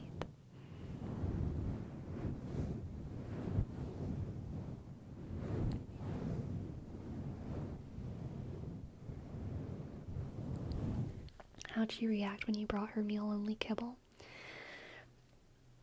She picked up her food dispenser with her 2 front paws. She was standing on her hind legs, and then she threw it at me. And I was like, okay. Okay. Shka, shka, shka, shka, shka.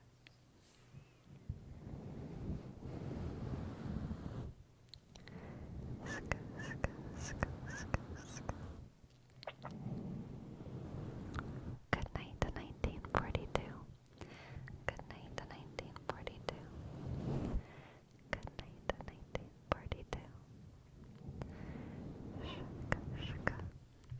Yeah, she threw the food dispenser right at me, and while I was scrambling away trying to dodge this massive food dispenser flying at my head, she slowly, threateningly pitter-pattered over to the fridge, the refrigerator, and she did like this to it, as if to indicate, if you don't give me what I want, the fridge is getting thrown at your face next.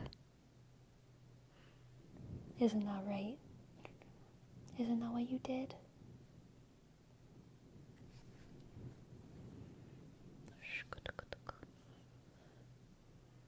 She's not in a playful mood anymore. She doesn't care about the string.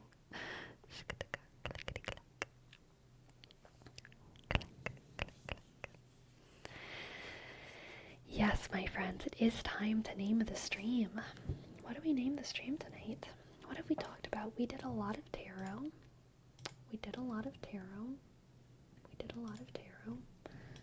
What else did we do?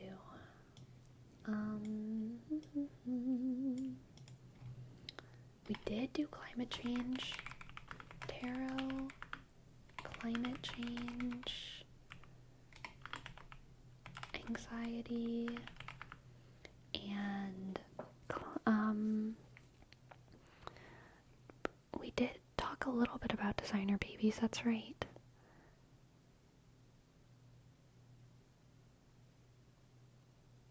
Yeah, tarot, climate change, anxiety.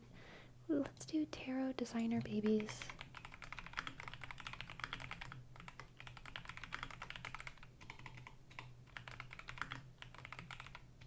I really feel like we only touched on designer babies. We didn't go too deep into it, but that's okay. Climate change without me.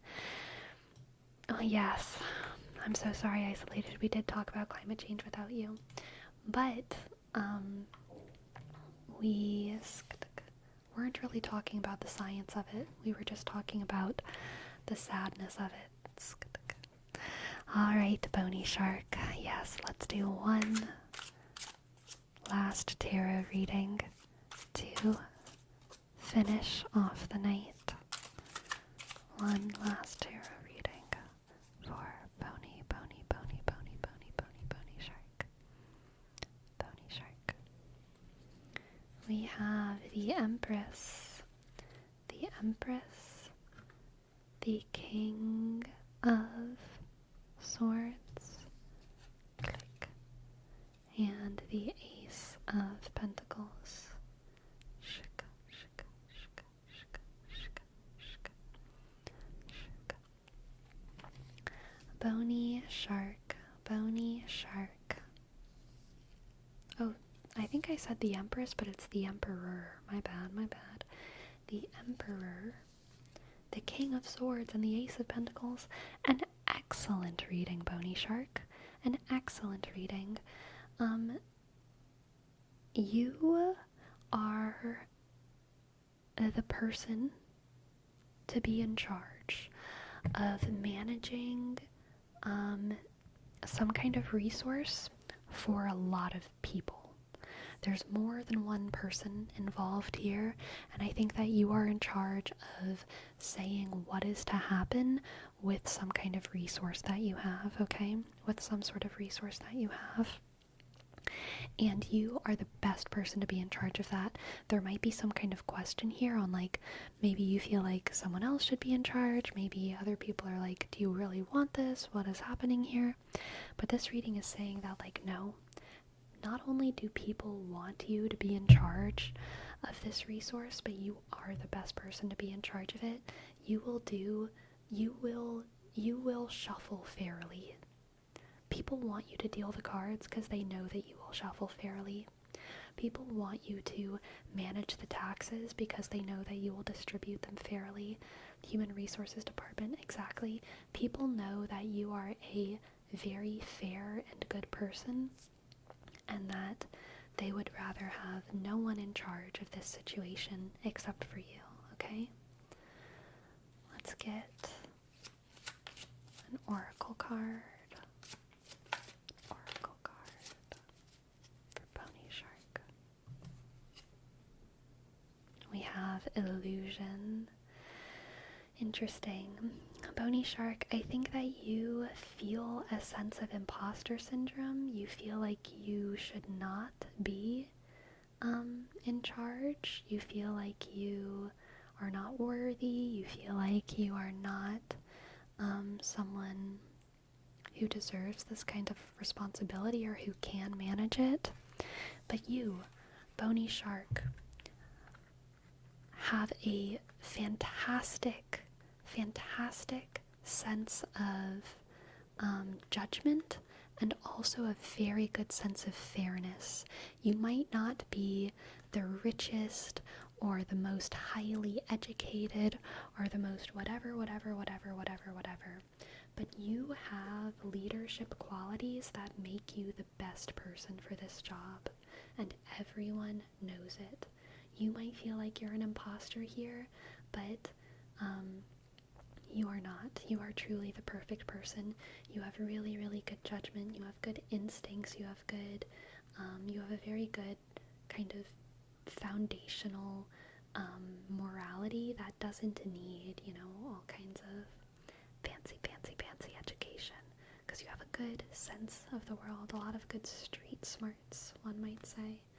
And then you also have a really, really good sense of fairness and responsibility towards your people, responsibility and service and sacrifice. And your people, sorry for the bonk, your people are lucky to have you. Your people are lucky to have you. And you're gonna do a great job, Bony Shark. Okay? You're gonna do a great job. Thank you for letting me read for you. I hope that resonated.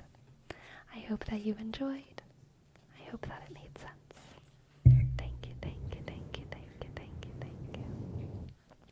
What was decided as a title? We have... Where'd my notes go? There we go. Tarot, Designer, Babies, and Climate Change Anxiety. That's what's gonna be the title. Alright, now let's see who we will raid. Salem Arcana is streaming.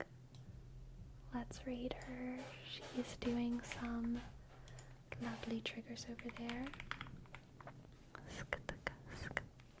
And thank you, Tweak Plays.